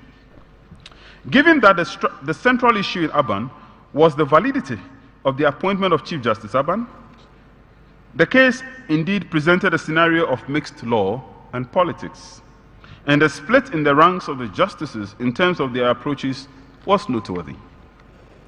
Thus far, one could be forgiven for thinking that the predominant position is that the doctrine of non-justiciable political question holds sway in Ghana, in Ghanaian constitutional jurisprudence, at least in terms of its preeminent application. The recent announcement of the court in the decision involved in the decision of Justice Abdullah versus Attorney General, however, changes the dynamic and reintroduces the court's role in superintending the doctrine's general application in Ghana. A brief fact of the case is called for. Justice Abdullah turned on questions of the controversy surrounding what constitutes a quorum in Parliament for decision-making purposes, and further, whether Deputy Speakers of Parliament could count themselves in the determination of quorum for parliamentary business when acting as Speaker. The case arose from the refusal of Parliament to approve the budget presented by government. Having staged a walkout from Parliament in protest at the treatment of the Finance Minister as relayed in the facts of the case, reported case, or rather the facts of the case unreported, Parliament, through the minority, considered and proceeded to reject the budget of the government in the absence of the majority. When Parliament convened, the majority side invited the Deputy Speaker, who was presiding in the absence of the Speaker, to set aside the earlier decision by Parliament to reject the budget, as in their opinion there was no quorum when the said decision was taken. It being a case, they argued, that the minority only had 137 members and was short of the constitutional requirement for a quorum. In determining whether there was a quorum for Parliament to act in this regard, the Deputy Speaker, who was presiding in Parliament as in the absence of the Speaker, counted himself as part of the quorum. The represented budget and the action of Parliament in rejecting same was declared a nullity and the budget approved. The court primarily founded its jurisdiction on the rival and contested interpretations placed on the issue of quorum under Article 104 of the Constitution by stressing that there was a challenge which raised an issue of constitutionality. The Supreme Court's approach and the interpretation proffered is telling. First, the court recognized and conceded to the efficacy of the political question doctrine and its application in Ghana. But speaking through Justice Kolandi in a rather lucid and clear tone, the court reiterated its right to undertake a preliminary factual determination of objections founded on the political questions doctrine, a principle first enunciated in Kwachi and Attorney General, under which the court will invariably exercise jurisdiction over all contested claims before ceding jurisdiction to a coordinate branch or any other entity for that matter on the basis of an objection. In so concluding, the court admitted that Parliament is a master of its procedures and that it would not have intervened if these issues were presented merely, if the issues presented merely implicated the standing orders of the House without raising issues affecting the constitutionality of Parliament's actions. It is instructive that in seeking to assume jurisdiction, the court initially approached the issue from the angle of constitutional supremacy versus parliamentary, constitutional the question of constitutional supremacy versus parliamentary sovereignty. Admittedly, this conception has resulted in a rather interesting framing of the discussion surrounding the political questions doctrine.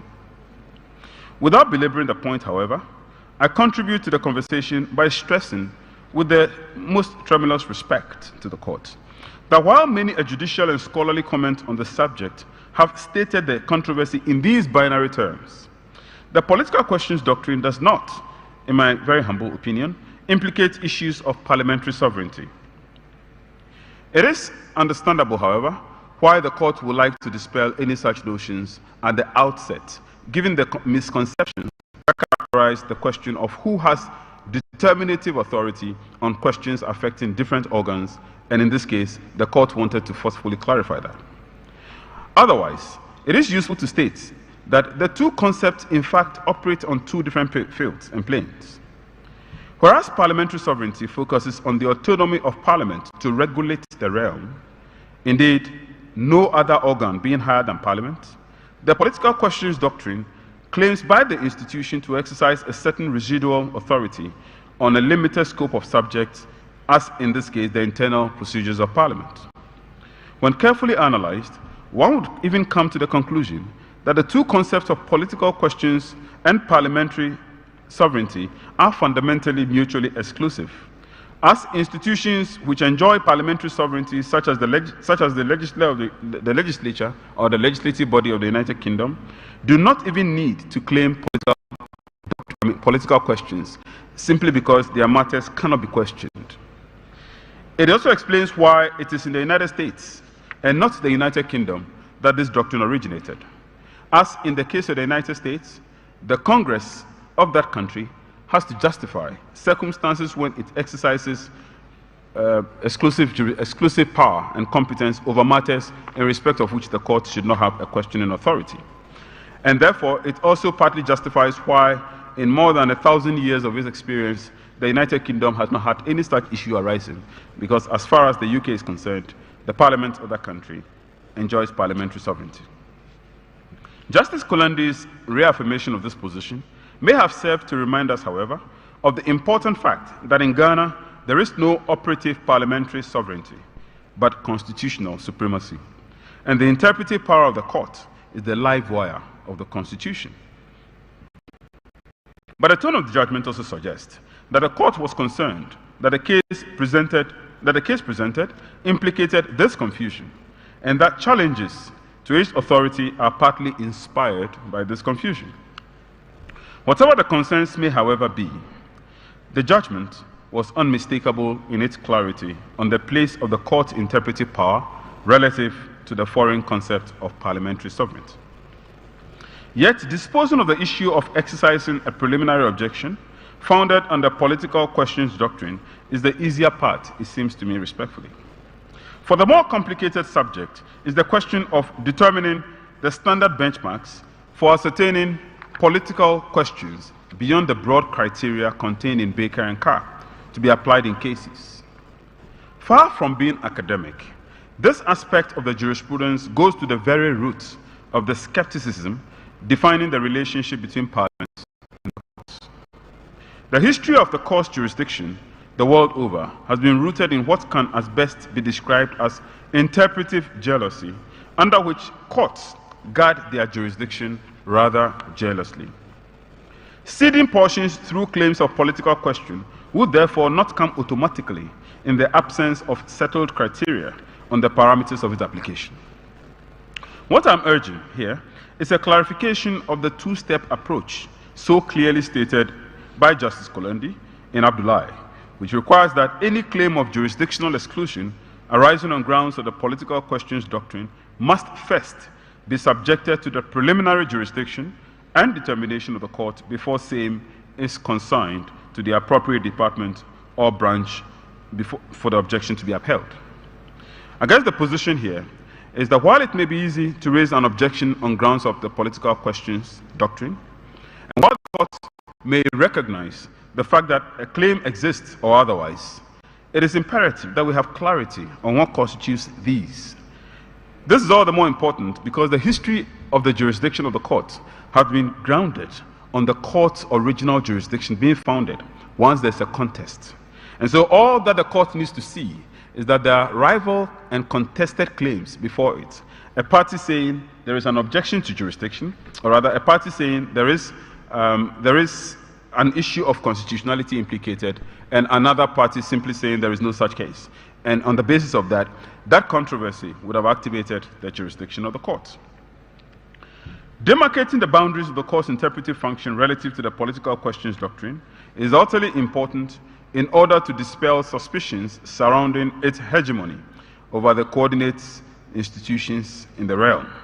In other words, exercising as it does an exclusive capacity to determine the preliminary questions of whether a challenge presented implicates political questions, could evoke accusations bordering on institutional interest and a tendency for the court to claim a wider latitude for its own jurisdiction, partly based on the principles of interpretive jealousy, as earlier mentioned. On the other hand, predetermining the parameters of deciding the constitutive elements of political questions will not only inform potential challenges on the range of things to be considered, but also aid in the assurance for all in terms of the scope of the interpretive power of the court and the exception to that power contained under the doctrine of political questions. In doing this, it is important to remember that the court has stated that it will proceed to determine all suits in which it deems that an issue of constitutionality has been implicated. The first aspect of Justice Kolendi's two-step approach, stated in Justice Abdullahi versus AG, is a step which vests the court with preliminary jurisdiction to determine whether it has the power to assume jurisdiction in the first place. Within the context of the political questions doctrine, this is the most important of the two steps, as it allows the court to determine what even constitutes a case falling under the political questions. Clearly, the court's own evolving jurisdiction needs settling in this regard, and the need to reconcile the 31st December, the Aban case, and Justice Abdullahi in this case cannot be overemphasized. Given that the court decided many years ago in Akufo-Addo versus Kwasi that even where matters affecting the court are brought before the court, it is still the court that has to decide those matters. It is imperative that the court goes into an objective mode. And that objective that is being urged is a conscious effort being made to spell out and itemize in clear tones and terms the circumstances for determining what constitutes a political question, so that there is clarity, so that the contestations and the post-decisional arguments that often follow court's decision in these cases shall be minimized. A development in that regard will stave off arguments and allegations that the scope of the court's intrusive powers undermines the principles of separation of powers. It will further deal with the conception of what is political as a binary to what is legal. Leaving the matter in the realm of shifting legal evolution, as it is at the moment, is problematic and could jeopardize interinstitutional cooperation. Clearly, the issues raised in Abdullahi is correctly assessed by the court. Clearly, the issues raised in Abdullahi, as correctly assessed by the court, respectfully implicates constitutional issues of parliamentary governance. But as argued by many, they also reflect on the questions that are quintessentially political. For the business of parliament turns on the representative essence of the institution, and it is both conceivable and the reality that the issues are, yet they also contain legal implications. For many, this purely political issue should be left to the vagaries of majoritarian politics and the time-tested compromises within the political establishment. Definitely accepting the applicability of the doctrine and circumscribing its operation could therefore help reinforce Parliament's internal political dynamics. For in the minimum, the institution has evolved and grown on the basis of political forces, majorities, political compromises, power brokerage between leadership of the House, and so on. It is submitted, therefore, that Justice Abdullahi is, with the greatest respect, correctly decided to the extent that the court reserves the right to determine whether a given objection is well-founded. What it leaves open, however, respectfully, is the definitive criteria for ascertaining the claims founded on political questions. For the issue of the political question doctrine is going to come up again and again. For critics, this leaves Parliament tied to the apron strings of the court, as the former will have to constantly gaze into the abyss anytime the matter is brought before the court without a whiff of certainty on the standard benchmarks to be used in determining what constitutes political questions in given cases. Reconciling the three decisions of 31st December, Justice Abdullahi and Aban will bring a great deal of certainty on the issue and reinforce the court's position on the applicability or otherwise and the dynamics of the political questions doctrine in Ghana. Be that as it may, there is a case to be made for a certain degree of deference to Parliament, and a litany of cases starting with 2-4 have all recognized and upheld that. Crafting and deploying that differential relationship within the context of the constitutional mandate of the court and the rule of law is what remains to be ascertained, and I'm confident the court will seize the opportunity when it next presents itself. I conclude this lecture by calling to mind the need to enliven and practice what Professor Lawrence Tribe calls the invisible Constitution. However, the framers of our Constitution long recognized the limits of the constitutional text when they inserted the spirit of the Constitution as an integral part of the text. There will always be twilight zones between the branches of government, and those twilight zones will reflect questions in the penumbral areas of the law, political questions. Arguably, questions over which coordinate branches may reserve internal autonomy over certain questions affecting their operations over which the judiciary cannot make overriding pronouncements may have to be resolved by recourse to rational pragmatism than hard law, perhaps. Reflecting on this truism, Robert H. Jackson, a distinguished American lawyer, who went on to become the prosecutor at the Special Tribunal at Nuremberg, prosecuting Nazi war criminals, noted, quote, when the Supreme Court moved to Washington in 1800, it was provided with no books, which probably accounts for the high quality of early opinions. Jackson's sarcasm and skepticism may find support in Holmes' often cited assertion that the life of the law is not logic, but experience. The experience of the political doctrine questions in the court challenges the court to approach the subject, perhaps in the future, with a degree of pragmatism to reflect the complexity of our politics. The complexity of an institution called Parliament, which is very much fragmented, very much more often than it acts as a corporate entity in the body politic of Ghana. The experience of Parliament, which ensures that our politics, or which has ensured in many cases, or some will argue, that our politics has remained divided and very toxic. And that experience, which implies that the decisions of the court, however correct, may be the subject of political wranglings. The reality too, however, is that the court will not like to shirk or lose its Articles 2 and 130 jurisdiction, and therefore striking the appropriate balance between upholding the rule of law while respecting coordinate engagement with other branches.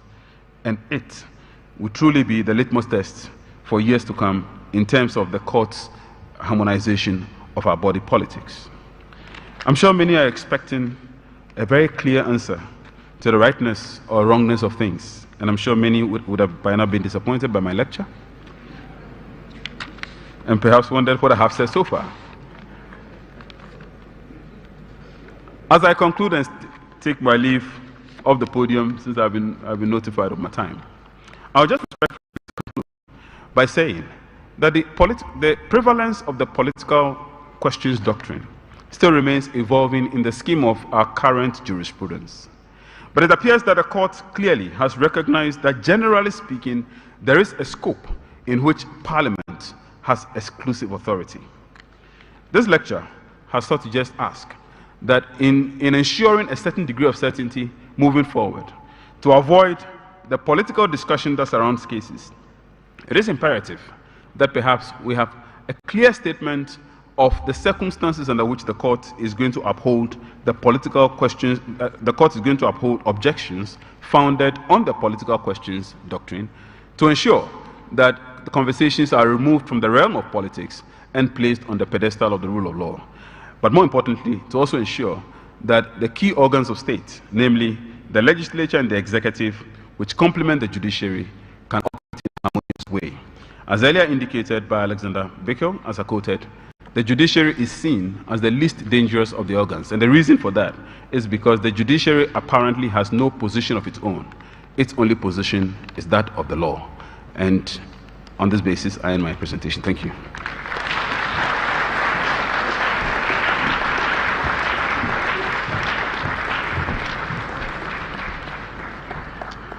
Please keep acknowledging Professor Kofi Abochi. The judiciary has a shield, but it does not have a sword. If that be the case, why are we where we are in respect of what agitates our mind today?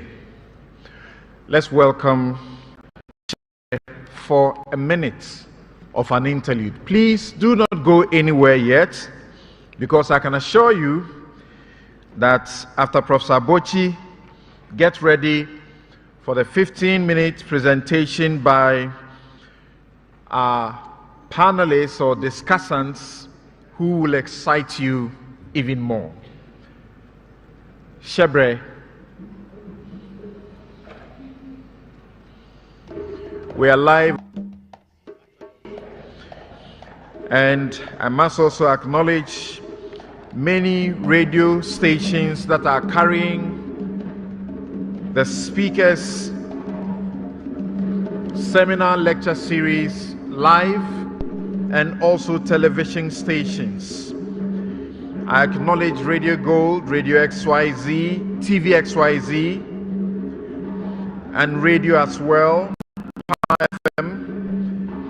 And of course, remember that this is also live on Parliament's official Facebook page.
applause for Shebre Musical Group. Ladies and gentlemen, with the kind permission of our hosts, in the company of the leadership of the House, may I at this juncture invite the following to come up stage, take their seats, and begin to dissect the issue even further. I'll first invite Mr. Thaddeus Sori. He's a private legal practitioner and managing partner of Sori at Law, a man I'm excited to be guided by. Mrs. Clara Kolaga Berry Kasati, lecturer, University of Ghana Law School. She's a private legal practitioner, board member, the CDD, and member of PEAC. Please keep clapping as they come up. Yes. Let's also welcome Akwete, Executive Director, Institute for Democratic Governance, IDEG. Our discussants will be joined by Professor Kofi Abochi. What that means is that your questions shall not be limited to only the discussants, but also to our distinguished keynote speaker. Without much ado, Nana Chairman, I will bring to the podium here our first discussants to treat us to 15 minutes of fire. And I mean it. Thaddeus Sori has been in active legal practice since October 1999. He has tremendous experience in litigation and has been involved in a number of constitutional and administrative law disputes in Ghana. He has represented bodies and institutions such as the Electoral Commission, Commission on Human Rights and Administrative Justice, the Judicial Service of Ghana, the Ghana Bar Association, the Ghana Football Association. I can see this list is not what I know. It is too short. His academic and professional qualifications include BL Ghana School of Law, LLB, University of Ghana, Fellow Chartered Institute of Arbitrators. He's a well-respected lawyer, respected by his peers, a fact buttressed by his having represented a number of the most reputed lawyers in Ghana. Of course, what is not said in this profile is that he has also represented some of the judges. Please help me welcome Thaddeus Sori.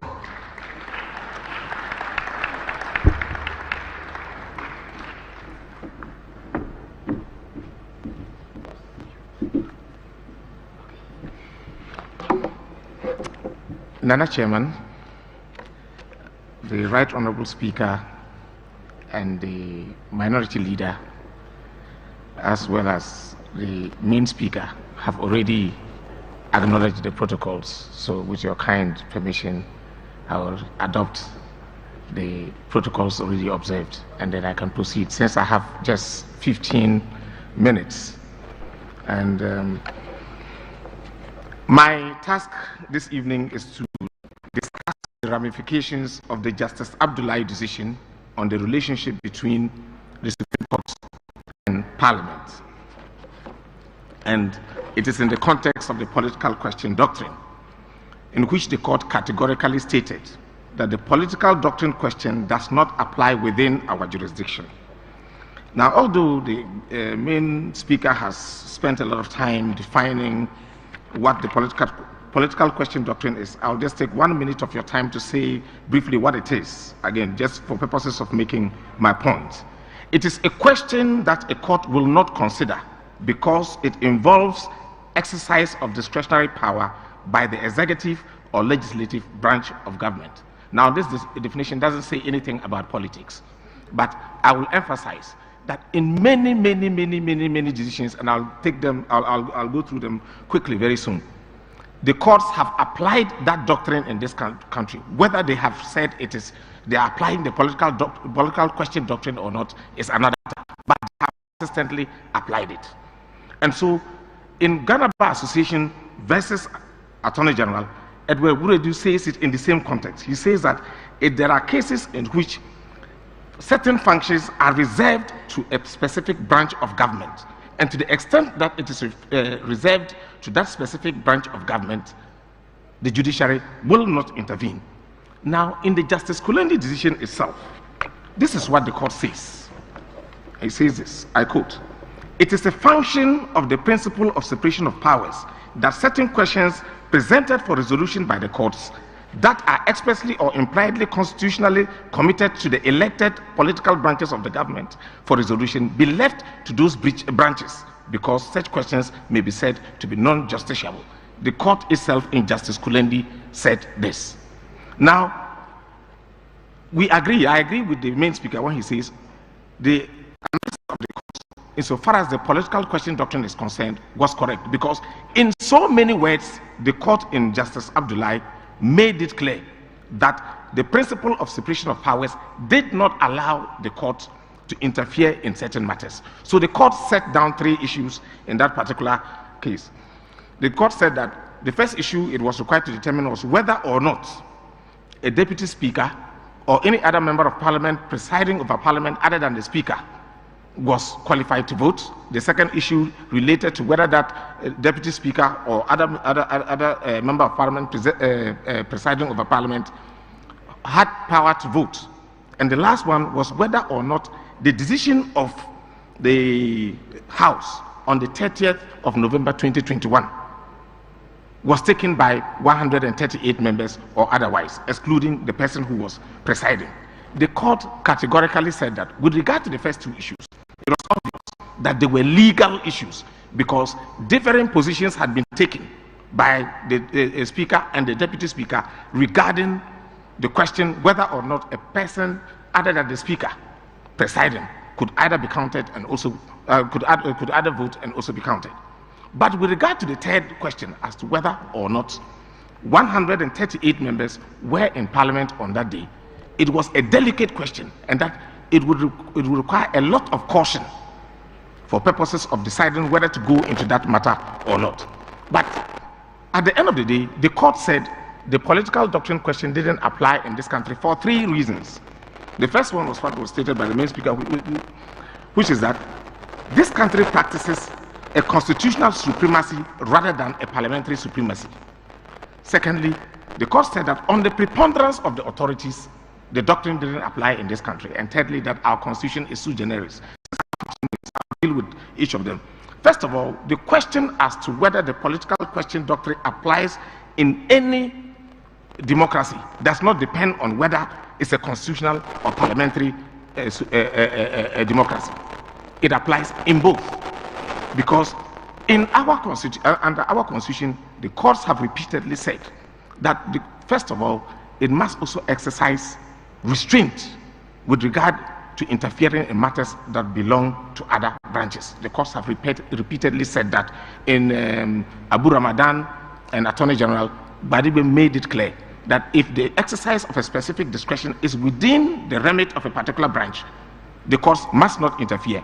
Otherwise, they will be putting themselves in the position of that branch and exercising that discretion. So it doesn't depend on that. Even in England, there's the old case of Blackburn and Attorney General, in which 2 of the judges, and Lord Denning, made it clear that in certain specific instances, they would question an act of parliament, regarding whether parliament properly exercised its power in a particular matter or not. It was within the province of the courts to question it. And so it doesn't depend. So the first reason given by the court for saying the political question doctrine doesn't apply in this country cannot be correct. It does not depend on whether it is a constitutional system of governance or a parliamentary system of governance. That's not the question. Then we also look at the course conclusion that on the preponderance of the authorities, and I want to go through some of the authorities that the main speaker has gone through. Now, in the first or the earliest case he referred to was a case of Tufo and Attorney General. In the subsequent cases of Ghana Bar Association, and that's the 31st December case, and Amidu and Attorney General, Pega JSC, and then Hebron Benjamin said it categorically that the Tufo decision applied the political question doctrine, although they didn't refer to it. Then we move on from the Tufo case to the case of NPP versus Attorney General. That's the 31st December case. That is the case in which it was split. And the question was whether 31st December was rightly celebrated as constitutional or otherwise. 5-4 decision, because the minority thought that, well, whether we celebrate 31st December or not, it's a matter for one government to decide as against the other. And the court took the view that no, the political doctrine, the political question doctrine doesn't apply. But then we fast forward to Ghana Bar Association versus Attorney General. Ghana Bar Association categorically denounced the NPP decision and said that the political question doctrine applied in Ghana. From the Urban case, which is a Ghana Bar Association case, we get to J.H. Mensah. In J.H. Mensah, you find that Akins, who also said that the doctrine is gradually finding its way into the country. Akins said it was gradually finding its way in the country, which meant that the court was beginning to accept the fact that the doctrine was gradually finding its way into the country and correctly applied the doctrine again there. So although those statements were made, always watch the conclusion of the court. They make that statement, but they nevertheless apply the doctrine. So in that case, the question as to whether retained ministers ought to go through a particular parliamentary process or not, the court said, go back to parliament and decide it. It's not our business to decide. Then we get to Amidu versus Attorney General. In Amidu versus Attorney General, the question was whether or not certain appointments ought to have been done in consultation with the Council of State or not. The court took the view again categorically the political question doctrine applies. Several decisions followed that one. And my learned senior, Dr. Yini, is here. There's a case that I did in the Supreme Court, Seppel versus Attorney General, in which we challenged the Master Facility Agreement. The Supreme Court, whilst making those statements, general statements again, that the doctrine doesn't apply, said no. There are certain matters that are for the executive and the legislature to determine. So we would not determine that question. In fact, in that particular case, Datiba makes very interesting observations. He even says that there are some of the matters that should not even be left to the legislature or the executive to determine. We should even leave it to the public, to the electorate, to determine whether to vote them back into power for doing certain things or not. That it is not for the judiciary to determine it. There has been such consistency in the application of the doctrine such that I can't say there's any ambivalence. It is the statements that the court makes and the conclusion they reach that gives us that impression. So again, on the preponderance of the authorities, it is clear that in Ghana, the doctrine applies. But, so let me deal with the third point. The third point is our constitution is sui generis. So it's special and unique to us. So we shouldn't allow certain notions to influence our understanding of certain things that come to them for determination. I disagree with that position. The idea of a constitution itself is not sui generis. The constitution is founded on principles that are not sui generis. Our constitutional training is not sui generis. So if a matter comes before the court, unless the court can demonstrate how unique that is to Ghana, we cannot ignore other examples from which we have gone and borrowed their governance systems and say, no, the constitution is sui generis. So let's look at it this way. Let's show why it is unique. So on the three bases upon which the court reached that conclusion, that is where I depart from them. But the conclusion of the court that yes, the issues before the court presented legal issues for determination by the court, I agree with it. Because if there's a difference in whether or not the constitution allows a particular a deputy speaker or other member of parliament presiding a voting right or otherwise, if there's a different opinion, the question is, then let's read Articles 102 and 104 and determine whether or not it allows that. So the main speaker rightly identifies it, and for me, it is not that complicated. The two-way test that you identified naturally must involve the court. a matter comes before the court cannot, without listening to the case and without examining the issues, decide that it involves a political question doctrine. The court must first of all decide, well, what are the facts? And then decide from the two-way test that is this a matter properly belonging to a particular arm of government to determine? Is this a matter properly belonging to Parliament to determine? Is it properly belonging to the executive to determine? If the answer is yes, then it scales it up to the next level. Okay, if it is within the power of the legislature or the executive to determine, the next thing that follows is, has that branch exceeded the parameters of the Constitution? What was prescribed in the Constitution in respect of how they should exercise that power? Have they followed it? If the answer is yes, then the rest of it is political, because now you want to carry it outside their discretion and determine it as a discretion, as a matter within judicial discretion. So it is not as complicated. And for me, it is how people read the matter and cause the courts and all of us to respond to the manner in which they interpret the facts that come before the court. Oh, this matter, the NDC is interested, or the MPP is interested, or it's a political matter. The question is, what is the legal issue surrounding it? If the court frames the issue in a legal manner and determines it legally, nobody would have an issue. So the Kuleni decision was clear. With regard to the third issue, the court was very, very clear, and for me that is what is impressive about it. That the question is whether there were 138 members in Parliament. That matter, there is a small problem there, and the court said, look, we would be very cautious if that were the only issue, because we are not going to go into Parliament. And my good friend, the minority leader, maybe I'm giving you an answer to one of the questions that you asked here, but I'm sure you can relate to it. The court would not come into Parliament and count the number of individuals there. But if there's a legal question that arises from the number of people, it has to decide that. So it's been consistent. Before it was consistent. J.H. Mensah was consistent. And in this particular instance, the court would very easily have ceded that point to Parliament if another legal issue didn't arise relating to the number of people that were there. So if you read the decision, the court made it clear that there are other legal issues that flowed from it. So insofar as that decision is concerned, I don't see the difficulty that it raises insofar as the relationship between Parliament and the judiciary is concerned, because the court acknowledged, even though it said categorically that the doctrine doesn't apply, the court acknowledged the doctrine in so many ways that it cannot be said that it had departed from a previous position. Even the authorities it cited only 3 authorities. The first one was the NPP case, which was discredited in 31st December, and it was not followed in subsequent decisions. And the recent decision in Seminal versus Attorney General shows clearly that the doctrine is respected. So the Justice Abdullahi decision did not depart from it, although it said that. Now, I think I should also concede the point that to the extent that on so many occasions issues of politics arise, and for which reason the courts must decide those points, and political undertones are read into it, people would always say, well, this thing is a political matter. And a political matter doesn't mean that it doesn't raise legal issues.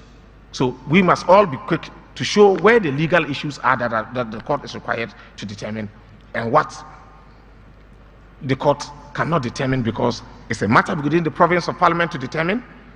Parliament is exercising its powers within the remit of the law, and for which reason there is no, the court ought not to interfere. There have been other tests that have also been formulated, and the speaker made mention of that the court must also consider whether the issue involves resolution of questions committed by the text of the Constitution. I think I've mentioned that. And would a resolution of the question demand that a court move beyond the areas of judicial expertise? So the court is not required to determine a matter of law properly, so to speak. And in the case that I did for Dr. Yine, the question was whether the agreement was beneficial to the country or not, because we had taken the view that part of it favored China rather than Ghana. And the court said, well, it's not for us to determine whether it favors Ghana or otherwise. Go back to the electorate will determine its impact on their lives and decide whether to vote them in or not. So, insofar as, to wind up my point, since I don't have too much time, I will acknowledge the fact that there will be many occasions on which a question arises as to whether or not this matter is a political case, and that is distinguishable from a case raising a political question. If you say the actors are political, the fact that two politicians are embroiled in a tussle in court, does it raise a political question? No, they are legal questions they seek to resolve in the court. So the political doctrine question, which I must emphasize, is rooted basically on the doctrine of separation of powers. The main speaker has said so, the speaker has said so.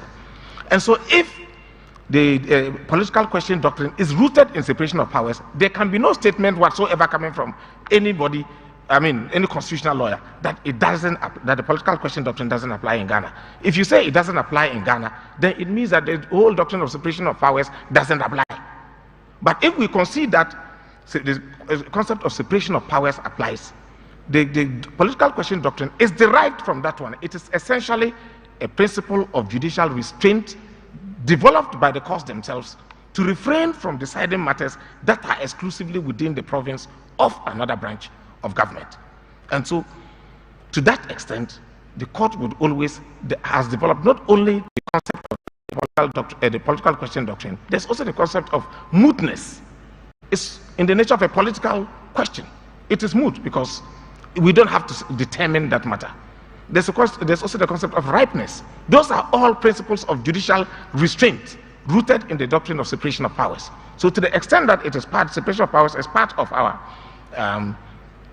constitutional law, it cannot be argued anyway that the political question doctrine doesn't apply. So it clearly applies, and that is my position. I will wind up by referring to the views of Justice then John Marshall of the United States Representatives when he delivered a lecture. He said this of the political question. He says, by extending the judicial power in all cases in law and equity, the Constitution had never been understood to confer on that department any political power whatever. To come within this department, a question must assume a legal form for forensic litigation and judicial decision. So the emphasis again is that the case must raise a legal question. So if we formulate it in terms of political issues, how the NDC, when it was the NDC, we did this, you did that. When it was the NPP, it was this other way. Those are not legal questions. You can deal with that in history. But the question is, what the NDC government has done, does the Constitution allow it or not? If the Constitution allows it, have they done it in the manner in which the Constitution has prescribed? If the answer is yes, it's a political question. It's not for the judiciary to wade in. Commenting on what Justice Marshall said, a learned writer responded to Justice Marshall. He said, Marshall knew that the court handled political issues. So it is not as if when a matter comes before the court, there will be no political implications. Of course, if they decide that the e-levy should be applied or should not be applied, it will have political consequences. The question is, what are the legal issues of e-levy? If the court decides it strictly within that remit, it is within its remit to decide that question. But how the NPP government will react to it, or how the NDC will see it, and after the decision, we realize that it looked like the House was able to find out which part favored the NDC and which part favored the NPP. It was not a question as to, has the law been correctly applied by the Supreme Court? And so if we begin to see it in those perspectives, that is how we would always view it. But this is what the learned writer said. He said, Marshall knew that the court handled political issues. Anyone who would deny this is foolish. But Marshall also realized that the handling of such issues by the court is not a political one, but a legal one. What Marshall meant by this was that the court cannot act in a political way. The court can and must handle questions of public policy, political questions and others, but it cannot handle the question in the way of politics, but in the way of the law. The entire question must be changed into a legal question.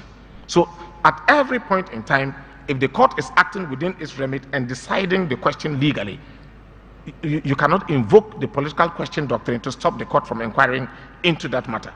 But if you can show the court that the matter is within the province of the executive or the legislature, and that the power is being exercised within that remit, the court will not interfere. So, in summary, I take the view that the Justice Abdullahi decision did not depart from the application, it did not state any law different from the fact that the political question doctrine is part of our law. And the fact that we practice a system of governance which recognizes constitutional supremacy does not derogate from it. Because the courts themselves have said that in a constitutional supremacy system of governance, they themselves are under the law. So they can't make it look like every other person is under the law except them. They are also under the law. And the law that they are required to respect says the doctrine of separation of powers is part of that law. And if we accept that, the political doctrine question is not up for any discussion at all. Secondly, I also take the view that the sui generis principle does not justify any conclusion that the political question doctrine doesn't apply. In short, I take the view that it applies, and the courts have consistently respected it, taking all the decisions that the main speaker has considered, and those that I've also repeated. The courts have always respected it, even without saying that that they are applying the doctrine. Thank you very much. Thank you very much, Thaddeus. Sorry. And I have no idea how he managed to do what he did, because he has a presentation of 44 pages.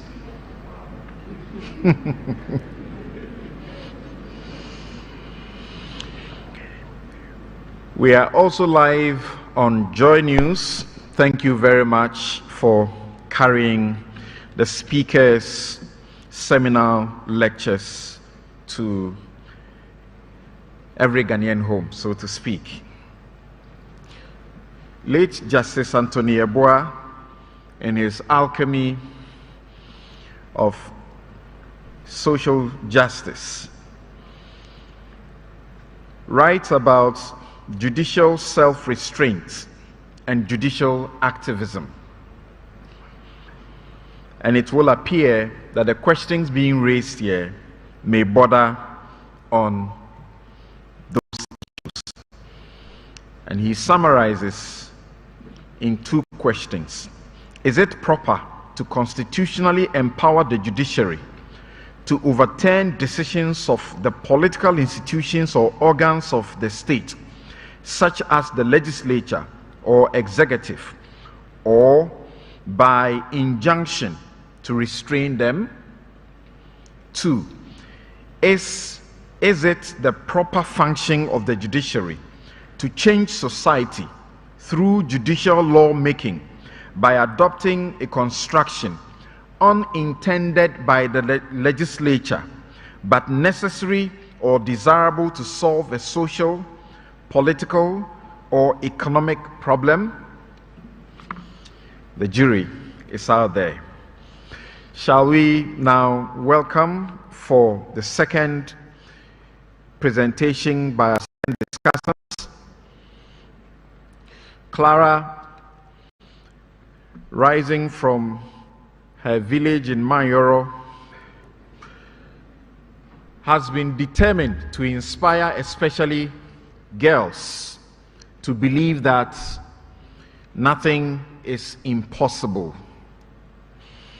She graduated as the best all-round graduating law student and a recipient of the coveted John Mensah Saba Memorial Prize. At the time, she was not only a wife, but a mother. She's the first and only woman from the Upper East region to win that prize.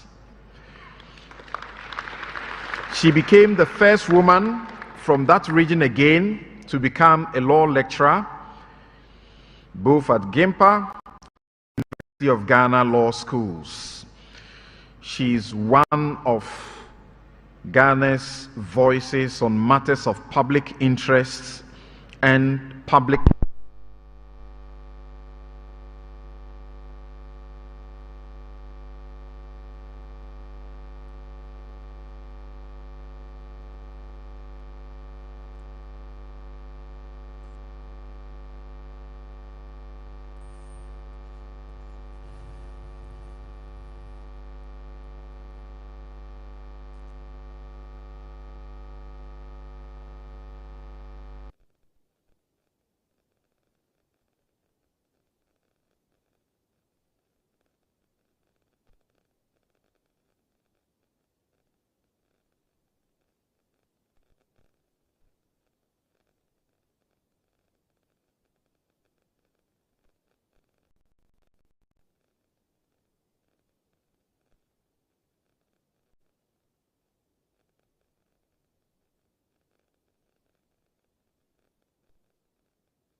anymore, I present to you our second discussant, who is also with the CDD and with PIAC, Clara Kolaga Berry Kasati, Mrs.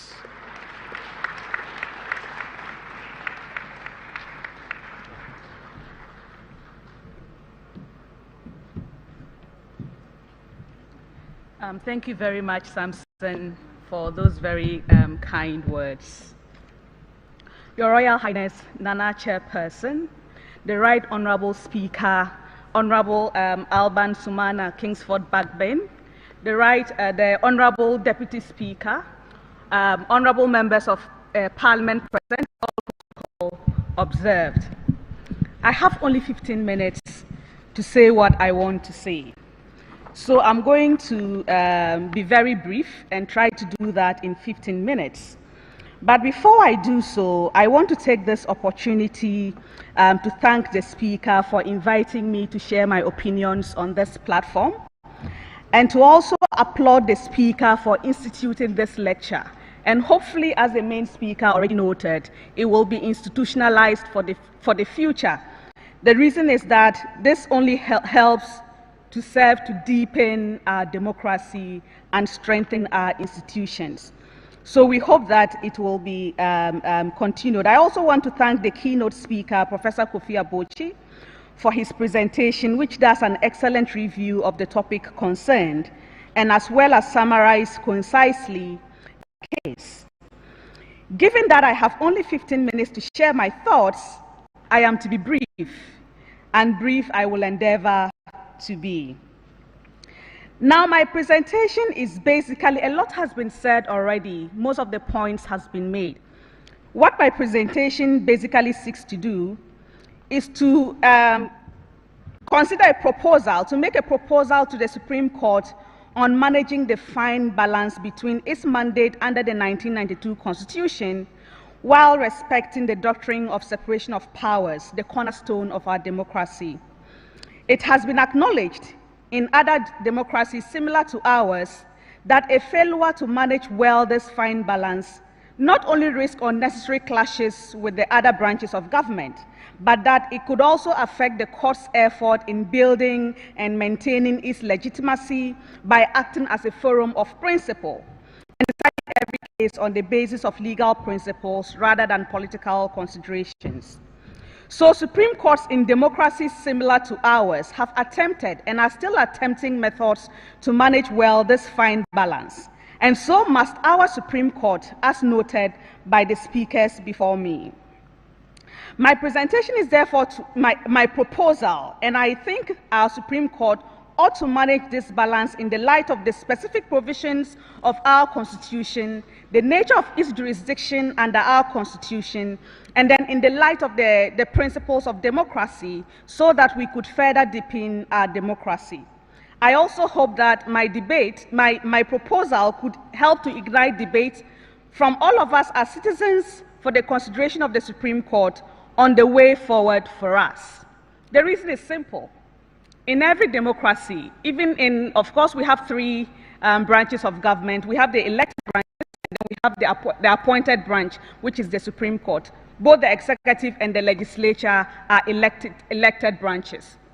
In every democracy, there's a realm for the elected branch and a realm for the judicial, the appointed branch, and an attempt to make sure that we keep all separate.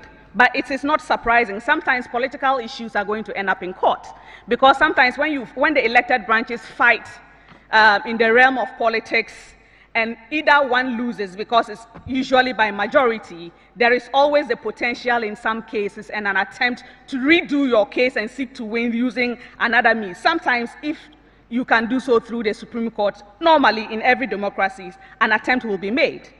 And it is the Supreme Court's duty to ensure that it does not become the forum for the fighting of political battles, but that in issues where the cases arise, it cannot shirk its responsibility, but it also does not become the forum for a second battle that must be fought within the political realm. To do this, the Supreme Court needs to manage a fine balance. So what I seek to do, as I noted, is to provide a proposal. And I do that because I am also an academic. And as an academic, I am interested not only in what the law is, but what the law should be. And although we usually do not acknowledge it as much, the whole idea and concept of rule of law is founded in academia. It came from theorizing and propositions that we seek to implement. So what I will seek to do is, from an academic background, make proposals to the Supreme Court on the way forward. And to do this, I want to give a brief background so that I give a context to my proposal. On the 28th of January 1992, the people of Ghana, a special referendum held throughout Ghana, 92 Constitution, for the administration of Ghana to come into force on 7th day of January 1993. So on 7th January 1993, the 1992 Constitution became at least two things, and it did at least three things. It became law, it became the supreme law of Ghana, it ushered in the Fourth Republic, it reaffirmed that sovereignty resides in the people, and it opted for democracy as a form of governance in Ghana, with limitation on all powers given, and the protection of human rights. This is the form of governance we chose, and we have continued to choose since 7th January 1993. It provides for three arms of government, as we already know: the executive, the legislature, the judiciary. It also has a fundamental principle that there be separation of powers between the various arms of government. In my view, the principle of separation of powers means that we should discourage the encroachment of one arm of state on the terrain of another. And there must be no bias in this regard. So while Parliament may not encroach on the terrain of the judiciary, so must the judiciary not encroach on the terrain of Parliament. The operation of this principle in a constitutional democracy such as ours must, however, always be considered in the light of protecting the democratic process, ensuring that there is no abuses of power by any of the arms of government. The limitation on all powers means that every institution, arm of government, or person who has been given power under this constitutional dispensation also has some limitation placed on that power. So the executive has a limitation, Parliament has a limitation, and the judiciary has a limitation on the power given it. Same applies to any other person who has been given power in the 1992 Constitution. So in the constitutional democracy that Ghana practices, and as secured by the 1992 Constitution, no arm of government is supreme.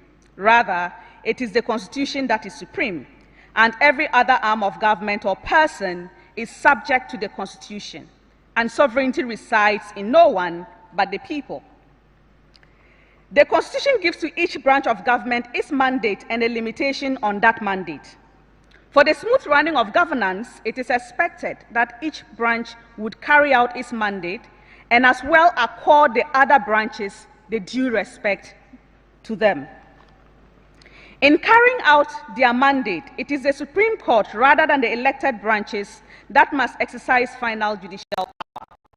In exercising this mandate, there will always be cases that are politically sensitive, including cases that may fall within the domain of the elected branches of government, political disputes as noted by the keynote speaker. What has engaged many democracies, including our own Supreme Court, is how the Constitutional Court can exercise its judicial power in such cases without usurping from elected officials what belongs to politics and policy, and for which they will answer for at the polls, not at the court. But it must do so without checking its own responsibility under the Constitution. So the court has been careful to not grab jurisdiction where it has not been given, but to also not decline jurisdiction where it has been given. It is in threading this fine balance that jurisdictions like the United States developed the doctrine of the political process, while other democracies like South Africa opted for the judicial restraint principle. The keynote speaker, the speakers before me have eruditely discuss the doctrine of the political question, so I will not attempt to discuss this. There is also not sufficient time for me to discuss the judicial self-restraint doctrine, so I shall seek only to summarize it as applicable in this context.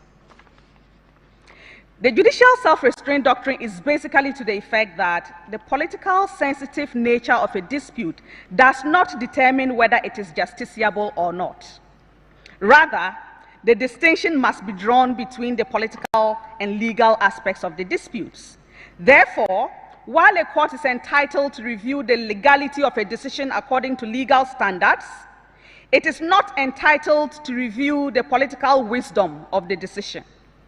So, a court faced with a dispute that borders on political or policy matters must limit itself only to the issues of law that in the dispute and resist the temptation to run commentary on the political wisdom or otherwise of actions taken therein by elected officials. The jurisdictions that have opted for the judicial self-restraint doctrine are jurisdictions which have a written constitution like ours, which, quite like ours, require that all acts that are inconsistent with the Constitution are liable to be declared void to the extent of the inconsistency by the Constitutional Court. These jurisdictions argue that in such cases, the political question doctrine cannot be applicable insofar as the dispute raises issues of whether or not the Constitution has been breached. There are some of the approaches the court has adopted. These are some of the approaches the court has adopted in order to navigate the fine balance of sticking to its mandate while not upsetting the fundamental cornerstone of democracy, which is the principle of separation of powers. Do these approaches necessarily apply in the light of the 1992 Constitution? How can the Ghanaian Supreme Court navigate this fine balance or thin rope? For us in Ghana, what should be the way forward after Justice Abdullahi and Attorney General? So to now my proposal. As a constitutional democracy that provides that every law, act, or omission is inconsistent with the Constitution is void to the extent of the inconsistency, and entitling anyone to bring an action in the Supreme Court for a declaration to that effect, the Supreme Court can decline jurisdiction on the political question doctrine only where the dispute does not raise issues bordering on a breach of the Constitution or inconsistency of the Constitution. That is one. Or where it does, and the court wants to decline jurisdiction, the issues that it raises must have expressly been taken from the Supreme Court and put within the remit of another branch of government. If they do not, the Supreme Court must proceed to determine same. An example of instances where the Constitution has expressly taken a matter from the Supreme Court and put it within the remit of another branch of government or another forum is Article 33, with respect to the enforcement of human rights, and Article 115, with respect to parliamentary proceedings. Where a matter is properly before the Supreme Court and is not remitted to another branch or forum, but raises questions bordering on the political doctrine question, the Supreme Court ought to determine same. However, with care to separate the legal aspects from the political aspects and determine same without giving undue political fodder to any of the parties or make comments or pronouncements that impugn the intentions and actions of other branches of government. The Supreme Court can do this successfully by developing rules to aid them draw a distinction between the political and legal aspects of the dispute and stick only to the legal aspects and protection of rights, while leaving the political aspects to the elected branches. In conclusion, it is my view that it is the role of the Supreme Court to measure any act, law, or omission by any other arm of government against the Constitution when called upon to do so. And this is a duty the court cannot shirk. but a duty the court must nevertheless fulfill without upsetting the doctrine of separation of powers. The way for the court to do this is with reasoned consistency, so that the legitimacy or credibility of the court may not be called into question by the people whose justice it is that the court administers. To enable the court to do this, 1, it must decline jurisdiction on the ground of the political question doctrine only where the dispute does not raise issues bordering on its jurisdiction under Article 1(2). Or if it does, such issues have been expressly taken from the Supreme Court and put within the remit of another branch of government. And 2, with care, the court must always endeavor to separate the legal aspects from the political aspects of a case and determine same without giving political advantage to any of the parties. And the court must not make comments or pronouncements that impugn the intentions and actions of the other branches of government. It is only fair so to do, because the other parties do not have an equal forum to respond to such commentary. The court thus must refrain from such commentary. And thirdly, the court must develop rules to aid them achieve the above 2 and apply such rules consistently. In doing so, the court is able to stay within the remit of law, maintain its legitimacy, and inspire confidence among the people in the fact that the court has no interest in any dispute before it, but its interest only is the law. God bless our homeland, Ghana, make her great and strong. Thank you.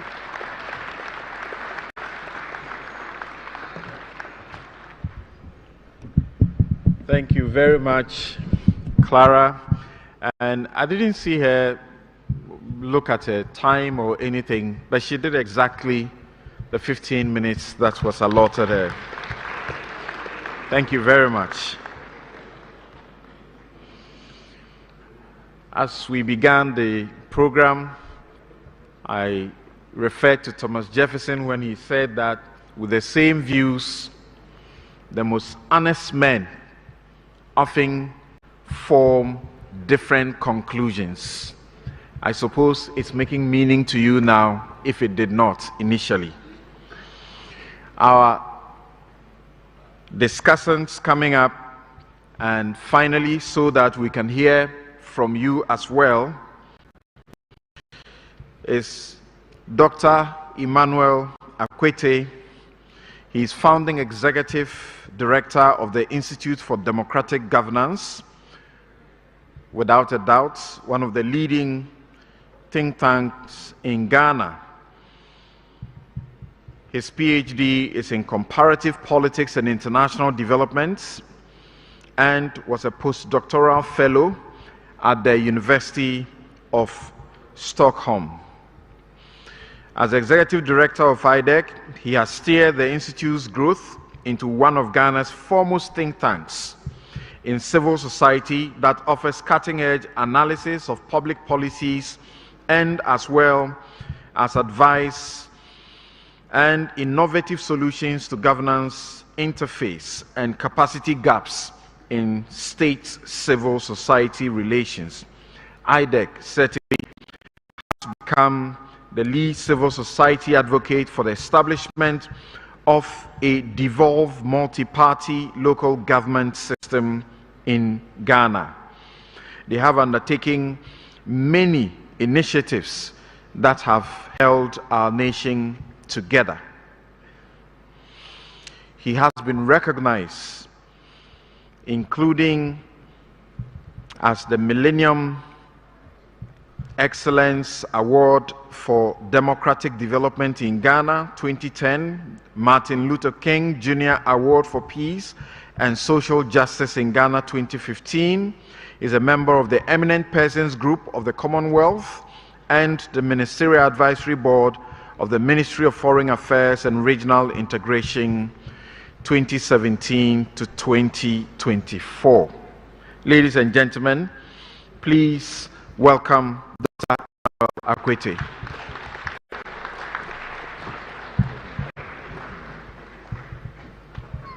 Thank you. Thank you. Thank you very much. Nana Chair, or Maiden Chair, the Right Honourable Speaker, please, with all courtesies, all protocols observed. The 50 minutes our chair here spoke about MC is indirectly telling me I should be within time. You saw how he said, the speaker before me didn't even look at her time and she was within time. So I'm going to do my best. We've heard a lot about the political question, doctrine, and how it's been interpreted and applied. And I think we've heard a lot from the lawyers, they have failed and they've spoken eloquently. So the question is, after this, what? As we speak here, we have people throughout the country listening to us. It is a time that many are calling for change. Many have expectations of their MPs, whether they will put food and health and all that on the table. So we ought to look at the implications of this decision on the capacity of Parliament to do the work that will bring this together. Initially, I was going to talk about what I call managing majoritarian politics in a hung Parliament. There's interpretations given by the Supreme Court and what my colleagues have spoken about. We all mentioned Parliament. But the Parliament of today is not the Parliament we knew 28 years ago. It is a different Parliament. It's called the hung Parliament. And much as we might think that it's a fluke, it is possible it has come to stay. Because those who made the decision to have this Parliament, in spite of cases in court not decided of what, are the sovereign electorate. And in that case, I think it's always important that they have communicated. And one thing we don't do in Ghana, but which is done in all democracies have been where, whether it's results of election or not, is they ask the question, what is the electorate saying by this vote? We do not interpret the electorate's message in elections is who won, this won, that won, and so on. But sometimes it's also important to step back and ask those who have the power to choose you or choose others or create Parliament, what did they mean? What do they want? And as we've entered this phase of hung Parliament, it's important to see that, to understand that this is not peculiar to Ghana. As I think one of the speakers said earlier, in the Westminster Parliament, they hung. They are split in the middle, or they don't have enough number. The party has enough number to be the majority, and they have to come together. So in those parliaments, they talk a lot about which parties can work together. Sometimes ideology doesn't matter, left and right doesn't matter, they'll come together. Finland is a typical place where socialists and capitalists come together to work, and social democracy has those elements. So it is important that we realize and come to the notion that the hung Parliament we have, is it just for this mandate period, or is it likely to come? And if it does, how do we handle it? I think it has thrown a fundamental challenge about how a Parliament that has functioned for close to 30 years as a majoritarian Parliament, now overnight is standing orders, is decisions on which of the deputy speakers should vote and so on, how decisions are made, this relationship with parties outside Parliament and all that. It has posed questions on all those. And the conversation tend not to go to this at all, but I think it's the fundamental issue. So what I thought I should put out is that the interpretation I see, which we did a paper on, it was published earlier before Christmas, talks about a Parliament that cannot be run by we have the numbers, and therefore you might have your talk, but we would have our way. So boycotting parliament decisions has been one of the things we all know about. But we do not know of a situation where, like e-levy, we could wake up and say, oh, actually, the original proposal didn't go through. The opposition said, no, you won't get the votes, and therefore you can't pass it. So we sat down all night, and we spoke about this over 2 weeks, and this is what we got, and so now we're in Parliament to vote. Deliberation, consensus building comes before you go to the floor, because you know you wouldn't get the number, and it is a disaster. So the question is, can we assume this will take place in our Parliament automatically? And we think that we are faced with a very significant challenge. We couldn't do this, but we saw the boycotts, both majority and minority sides, with the one vote difference. And then certain actions took place, and we ended up in a disaster. I was told at one time a bipartisan committee had been formed in Parliament. I think they call it, is it the Committee of 20 or something? Of what? Well, okay, but you form a committee after the fight. And I asked, what is this committee about? I was told that it's to prevent the fight recurring. But I thought they were going to negotiate. The bill on the table had caused the uproar. No. Then what we saw was that they all went out speaking on radio. But Parliament is the prime forum for conversations, debate, deliberations, whatever.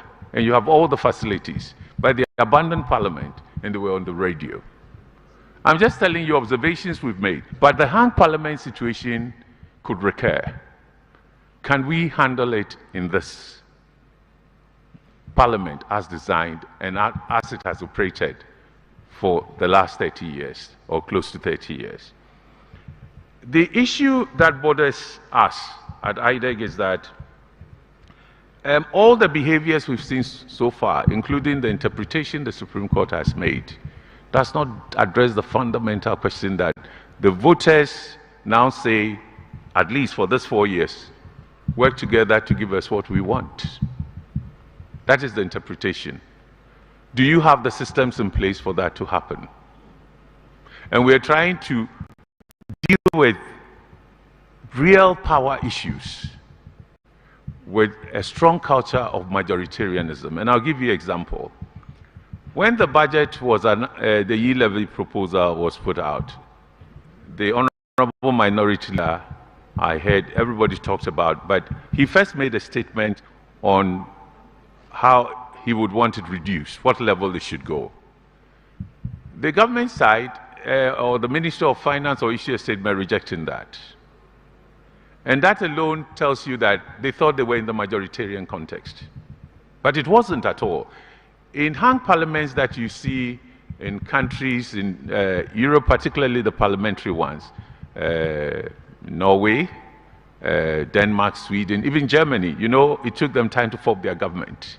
You cannot move when your opponent or the party whose votes you need to pass this says no. Instead, of course, it was part of us also urging that the people of Ghana be informed and educated on this, how it's going to impact on their life and so on and so on. And that took precedence of everything. So Parliament really did not come together to, I don't know whether you did that so that the new rate is based on your bilateral discussions and negotiations, but it's a majoritarian decision when you do not have the power. So if we are not careful to think about the reforms that must take place, beginning with the standing orders, which we shaped because nobody anticipated this kind of parliament, but this kind of parliament could stay for a long time. So there is some work to be done there, and I think it had come up in the earlier conversations. The second point then is the consequence of the Supreme Court interpretation. Deputy speakers could vote because they represent seats, and in this particular case too, you had to factor in, wow, if I don't vote and my party loses, what happens to me in a kind of a situation where politics could be quite threatening because somebody didn't understand this decision you took. And I think what we've done is to say that if 2 of the deputies speakers would vote, what about the Right Honorable Speaker? He is not representing a constituency. He's contested many elections, but not this one. He is the Speaker, and the Constitution says he doesn't vote as part of your own standing orders. He doesn't vote. But what are the implications of now saying the 2 deputy speakers would vote? Should he remain without a vote? How would that go in this same hung parliament? Context has changed. It is a matter to be taken seriously. What we did was to look around and see what happens in other countries. We just wanted to know how many speakers face such situations. We looked at a few countries. I'll go through quickly. Okay, sir. It says 5 minutes. Okay. Botswana, to be Speaker, an MP can be elected or someone chosen from outside the House of Parliament, but I didn't get the full information. Canada, the Speaker is a sitting MP. The Speaker cannot vote unless there is a tie. That's the casting vote. And the actions of the Speaker can only be criticized by way of motion, but be put before the House, not in a public debate. Then 3, debate on decisions of the Speaker is prohibited. This is Canada. United States, the Speaker of the House of Representatives is a member of the House and entitled to debate and vote. In the Senate, the Vice President is the presiding officer who has an ex officio vote. In Uganda, the Speaker must be elected from among the sitting MPs. The presiding officer, both Speaker and deputies, have no original or casting vote. So probably this is one of the models where nobody with a third Speaker, deputy also votes. But that's Uganda. You have to look at democracies too and how they function. United Kingdom, the Speaker must break all ties with his or a political party while in office to preserve impartiality. The Speaker seeks re-election on a non-party ticket as the Speaker seeking re-election. So when he is contesting re-election, nobody else challenges the Speaker. The Speaker does not participate in debate, only has a casting vote, so he votes. Same applies to deputies. The Speaker must be selected from sitting MPs. The Speaker generally votes for the status quo during a tie break on the convention. That changes in the status quo should have a majority in the House. Let me take the final one, South Africa. The Speaker is chosen from among the members of the Assembly at its first sitting, following a general election and whenever the office is vacant. Speaker does not vote, nor does the deputies. So we have this situation where we've been told deputies can vote, but we do not know whether the Speaker could also vote. It's a matter to be resolved. It could have far-reaching consequences, but there are lessons to guide us. You said I have 10 minutes more? Okay. Okay. I think it's fair to wrap up here so that you will also have your say. Thank you very much. Thank you very much, Dr. Emmanuel Akwete. And this is the Speaker's Seminal Lecture Series, the very first of the series, under the theme Parliament, Its Business, and the Supreme Court in Perspective. And as Dr. Akwete spoke, I was thinking about what the media is beginning to report today after the arguments following the Abdullahi decision that says you need to preserve the Deputy Speaker's constituency. He doesn't have to lose that constituency. So questions are being asked. The novel situation where, quote unquote, an MP has been injuncted. The court was that the injunction will happen so that there will be a quick trial. So you hear the reports today that the case has been adjourned And the media is asking, after almost a month or so, where is the quick trial? I think those are legitimate questions.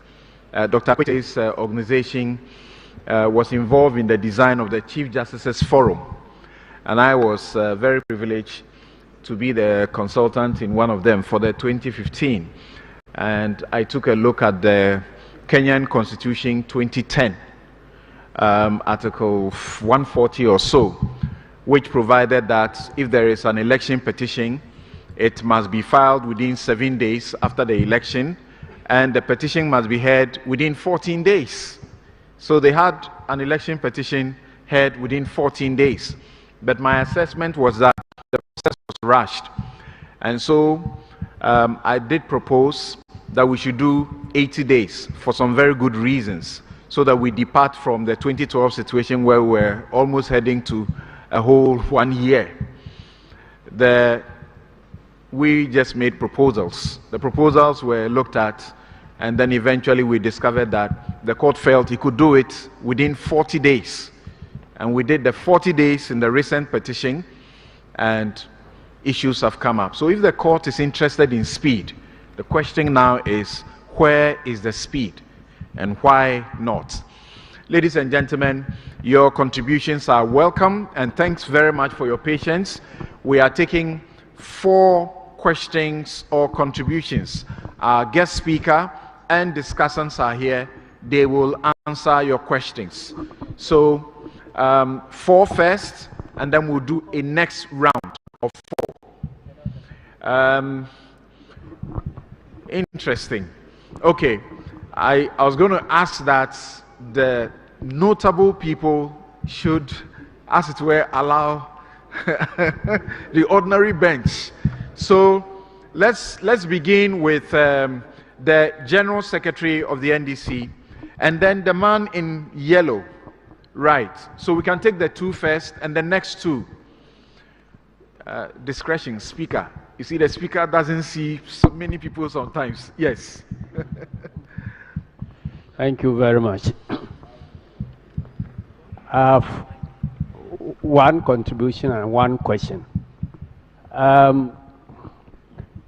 Dr. Akwete spoke about how we should learn to live with the hung parliament because it come to stay.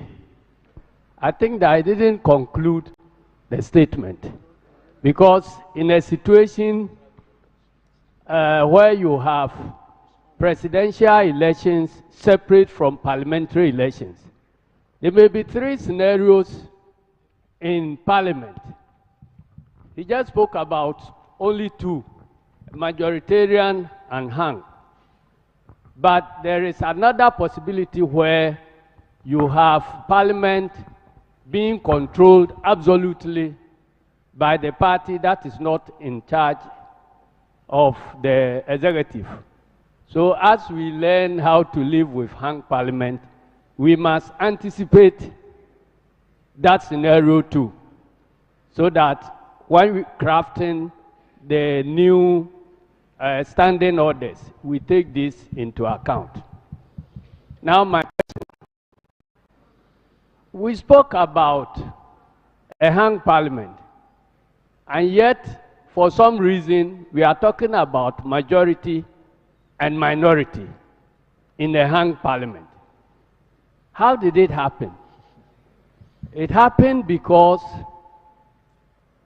on one occasion, we decided to count an independent member of parliament among the members of one party, and concluded that that was majority.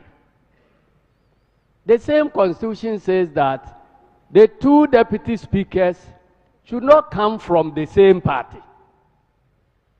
So at the point of electing the deputy speaker, we concluded that, well, because he's independent, we are not breaching the constitution. Now, immediately after the election, we are talking about majority because the independent had been added to one party. How can we break this type of confusion. All right. Do we have a situation where we have majority in Ghana's parliament now, or we don't? All right. Thank you. Please, to the man in the yellow shirt. Yes. My name is Rafael Kofi Ahalegan. Yeah, my question direct goes to how judgment was given in Techiman case. Please speak up a bit. Hello, yeah. Techiman case where the MP there was told that people voted for him and therefore he could go to parliament. Another one from Ase.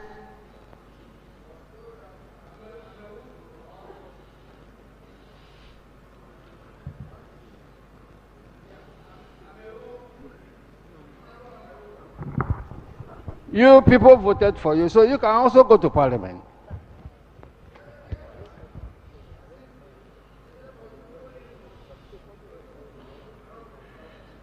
Understand that law? Can you explain that this is to me?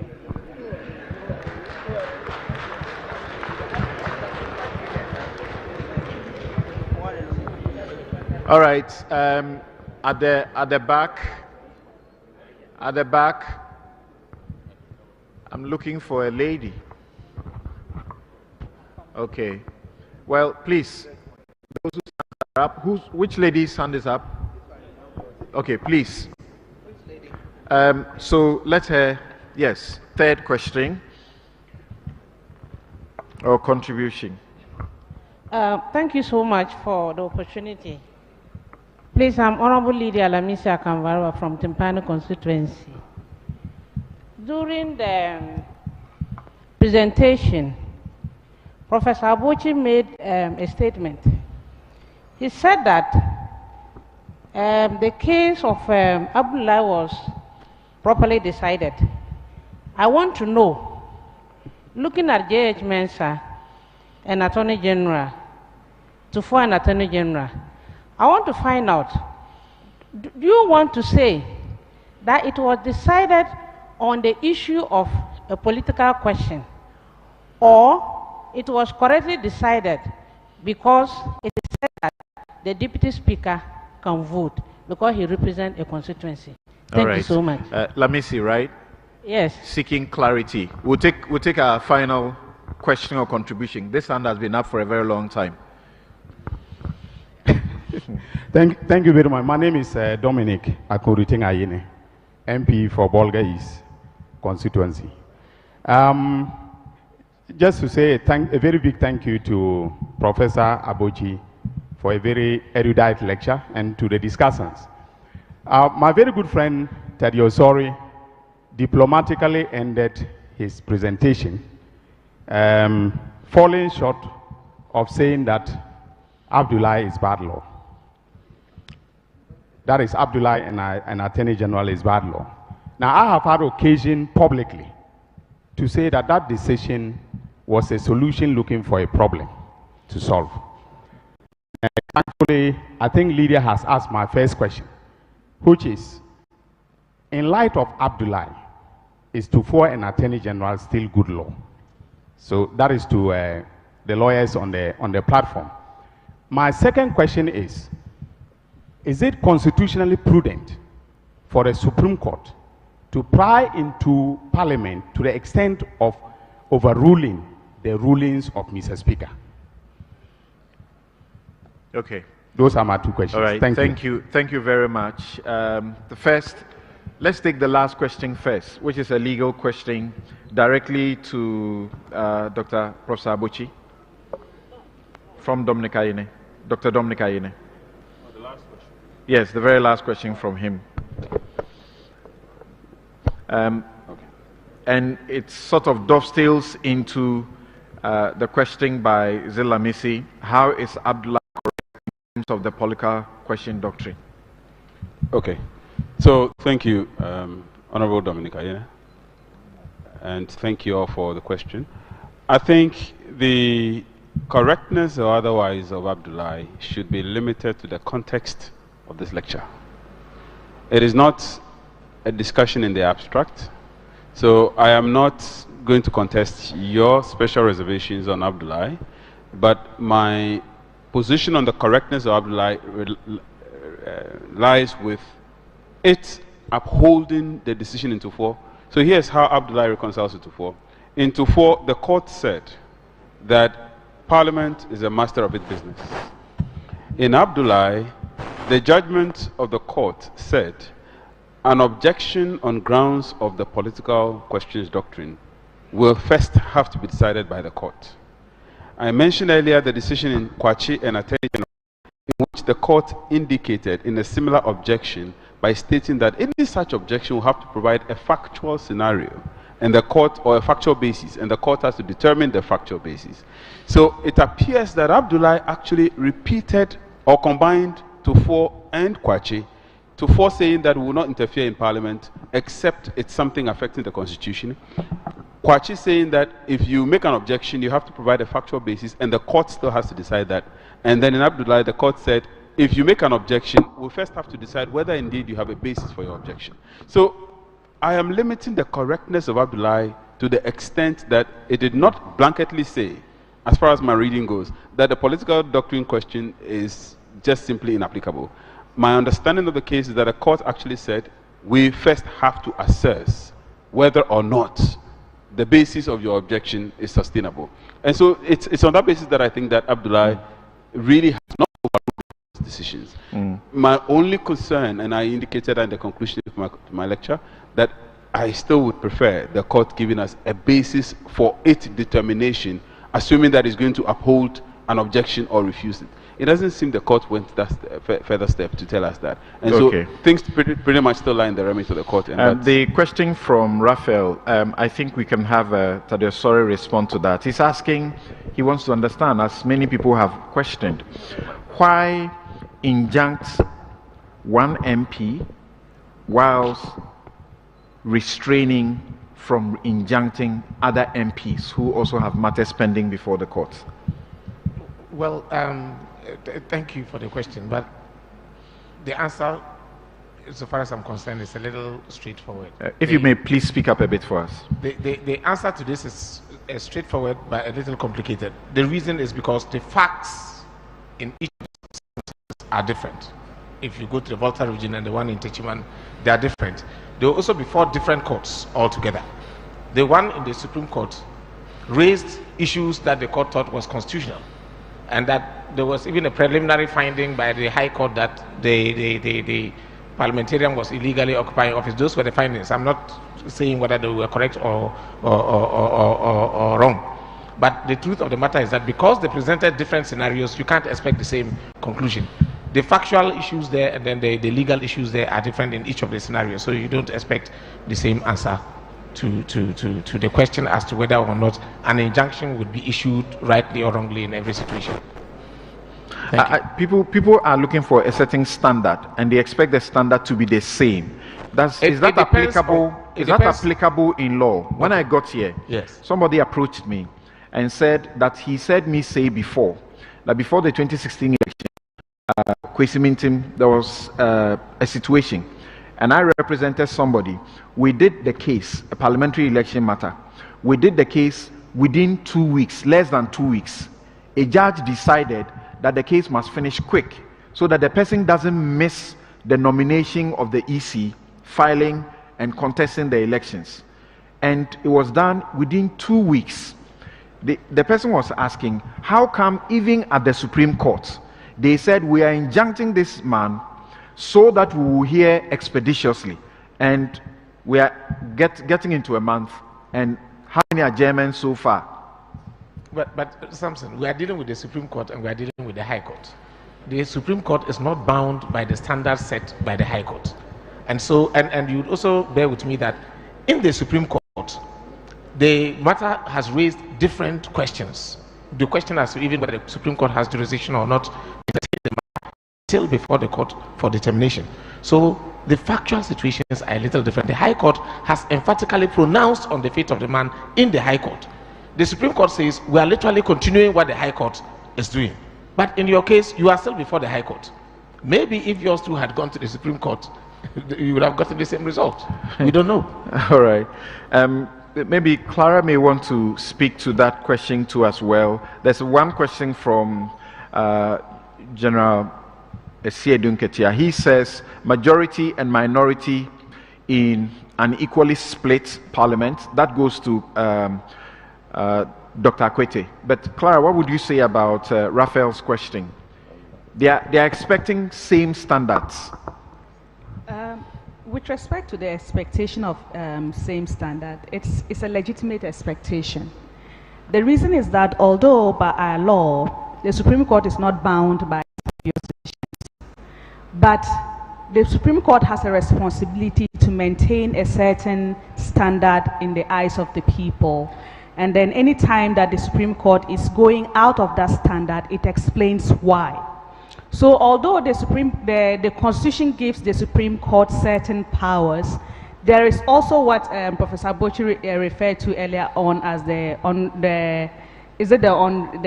unseen constitution, which is that as judges, you always know that it is the people's justice that you administer, and the people have certain expectations. So you have to meet certain expectations so that the people continue to see that all that the Supreme Court or the courts are interested in is the law. They have no other interest. So that expectation is legitimate. That said, as it has been said, it's a little bit difficult to sit as I sit here and say that this decision was right and this decision was wrong, and that this decision was right, without having to do a comprehensive review of all the cases. In terms of injunctions, there are certain expectations of injunctions. As a legal practitioner, I have a position on when an injunction should apply and when an injunction should not apply. But I don't want to substitute that opinion for what has happened so far. So in short, just to add to what Mr. Sori has said, it really depends on the facts of each case. But apart from the facts of each case, the principles must hold. If you ask me whether an NP should be injuncted from sitting before a case is determined, I would have to measure that by the standards for injunction, which is that can an irreparable harm be done? If the person wins, for example, can they go back and vote in all the matters that they didn't vote for? I think the question is obvious. So I can't say the decisions were wrong because they were not all given by the same court. I don't think all of those were by the Supreme Court. So it's difficult to say that the court said this here and that there. All right. Dr. Akwete, Raphael's question, not Raphael, Mr. Esiedun Ketia's question. Yeah. How do you talk about majority, minority in an equally split parliament? In a situation where another party could be in charge, but not the governing party. That's what you meant, the third. You see, when you do not, in parliamentary system, when you do not get the numbers, because there's what we call the magic number, the number of seats you should have, you have to get other parties, even if it's one person. And so once the coalition is formed, you can't describe any single party as majority. They will tell you members of the coalition, but there's the largest. Okay, they use words like largest because maybe they have 35 seats or 100 seats, others have 10, and so on. So this majoritarian, but I thank you for the question because that's the point I'm making. We have to take the situation with the hung parliament seriously. It has its own structure, it has its own philosophy, principles, methods. We just took it that, oh, this is something that goes like this. You know, it's not the normal thing, but it has deeper meaning. It's the electorate that decided. So you have to take it seriously. And in that way, you find out that there is the need to really look at what needs to be reformed. And in that case, if one day you are in majority, absolutely, you say I'm a majority party because you knocked out the small parties here like you did. You know, there were small parties in, and then the two of you eventually took all the seats. All right. So there you have it. If more than 2, the terms change. Thank you once again for your patience. The last round of 4 questions. Last set of questions. I'm looking to see. Yes, there's a lady. There's a hand of a lady out there. Please attend to the lady first. I'm overruling speaker. The question he asked: should the court be overruling the speaker? Yes, please ask your question. I'll make sure they answer that too. Please, your name first. Viantibo. Vivian. Yes, please. I am a pensioner. I've worked in the civil service for 42 years. And my question goes to Dr. Apeti. I overheard that he had won a prize on social justice. But I'm wondering whether there is social justice in Ghana. Because this is not concerning the parliamentary session we are doing. I am asking my own question. The Hausa Reserve. I hope you know the Hausa Reserve. Do you know the Hausa Reserve? Achimota Forest. It was given in 1894 by my grandfather. Hausa Cantonment, 1897. Survey School, 1896. And then from the cemetery to the roundabout, also was given in 18 something. I've forgotten it. And then the mercantile companies on the Dodowa Road, from the runabout to Sankara, that where you call the Independence Avenue. All these were given by G.B. Thibault. And Land Commission has struck our name. In 2011, we went on demonstration, and they made an arson in the Land Commission, burning old documents. Okay. Dr. Akwete, I learned you were given an award on social justice. Okay. So I'm challenging you. Thank you very much, Vivian. Let's hear from other people. Take up the matter. Thank you very much.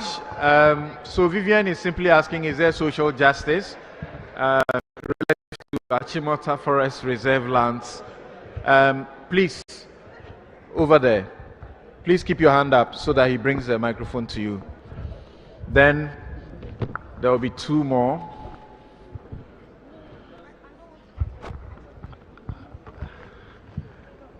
The speaker's job must be a very difficult one. Please, thank you for the opportunity. My name is Mariam, a National Service personnel from Parliament. Please, during Mrs. Clara's presentation, you made mention of the 3 arms of government having their limitation. So I want to know if there is a mechanism that sticks to it, that they are not abusing the powers that has been invested in them. Thank you. Thank you very much, Mariam. And so, I'm sorry. I'm sorry, please. There's a lady here. After she's done, the gentleman in the back in a jacket and white shirt. I'm sorry. Thank you, Samson. I heard... Please, your name. My name is Zuera Ibrahima, Member of Parliament for Salaga South Constituency. Okay. I heard our keynote speaker, Professor Abuchi, conclude with a very poignant quote. And he said that the judiciary is the least scary of the 3 arms of the least dangerous, that's the exact word, of the 3 arms of government, because they operate within the law. I want to ask, within that context, that in Abdullahi, I think Abdullahi went to court, to the Supreme Court, seeking interpretation on some constitutional provisions. One was Article 102 of the Constitution, which states the issue of quorum in Parliament, and which I could just paraphrase to say that there will be a quorum, a speaker in the chair, a deputy speaker when the speaker is not available, and that deputy speaker would not form part of the quorum as he sits in the chair. It's Article 102 in the Constitution.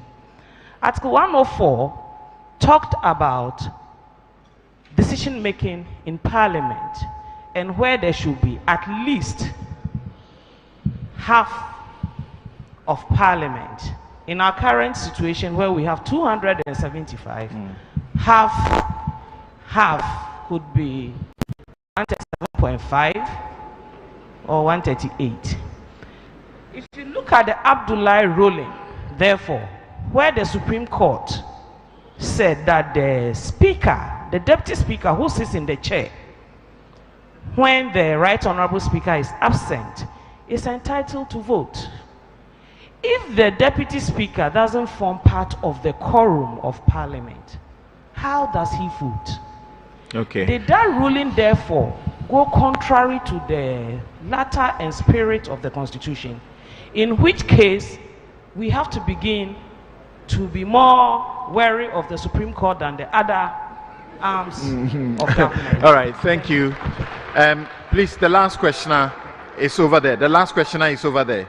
That's the last questioner. His hand is up. Keep your hand up. Please keep your hand up. Thank you very much for your patience, but this is where we can end it. We didn't start exactly on time. Yes. Thank you very much.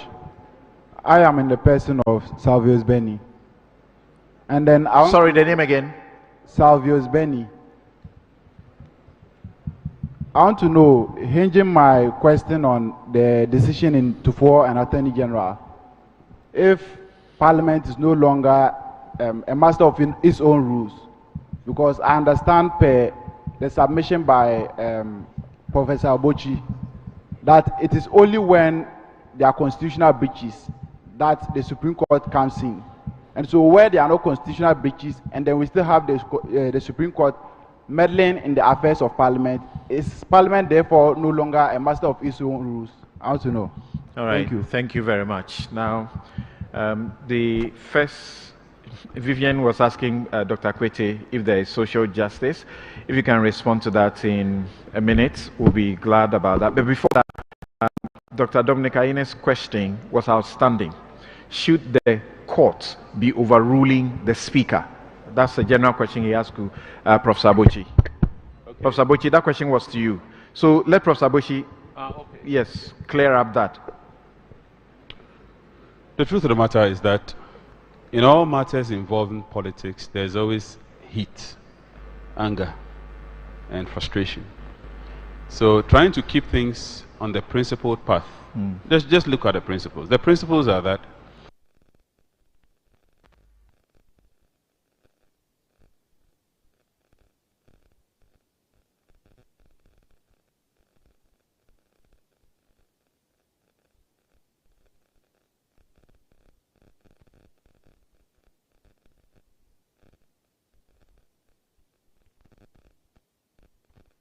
whether Parliament decided to raise hands or just voice notes, or whatever it is Parliament decided to go by, the court can't investigate.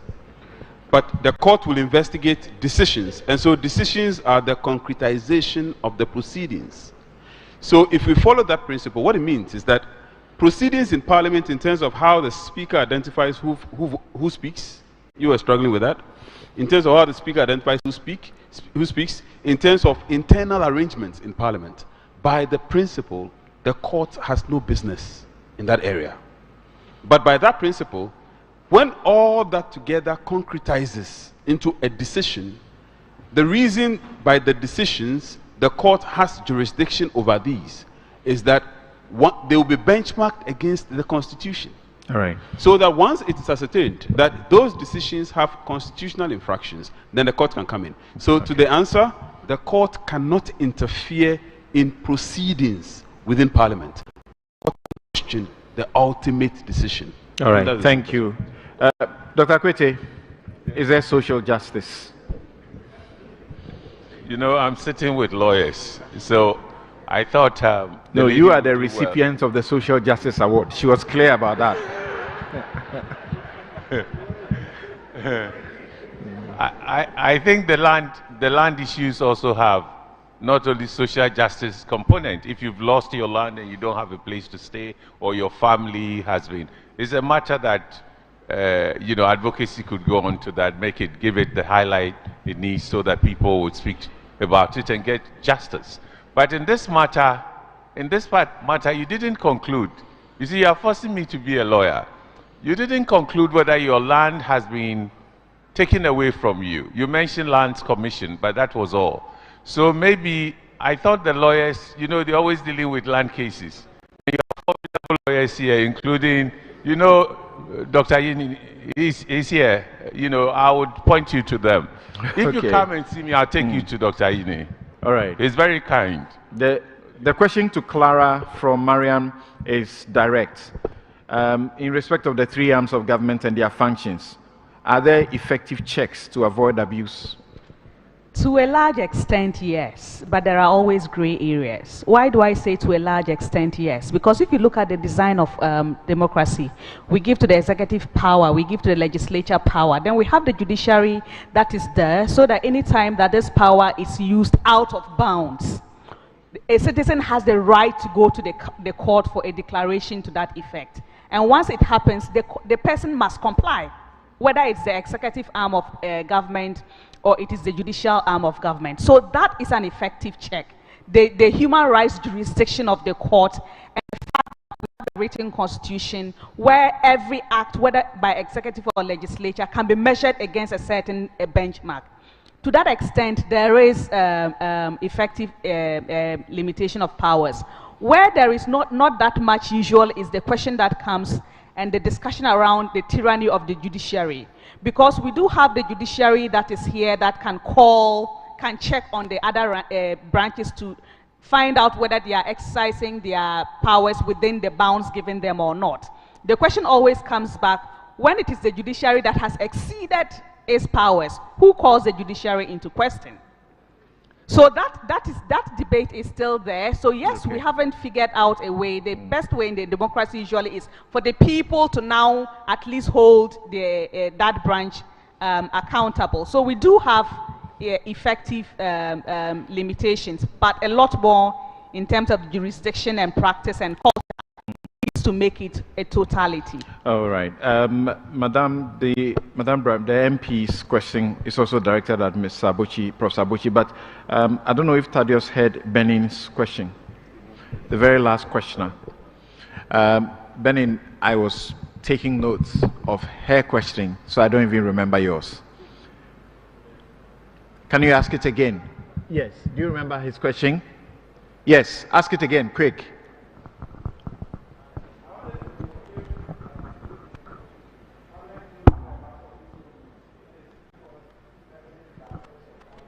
Okay, is Parliament still a master of its own rules if the Supreme Court will have to dictate what happens? All the decisions that we've gone through in this discussion affirm that Parliament is a master of its own rules.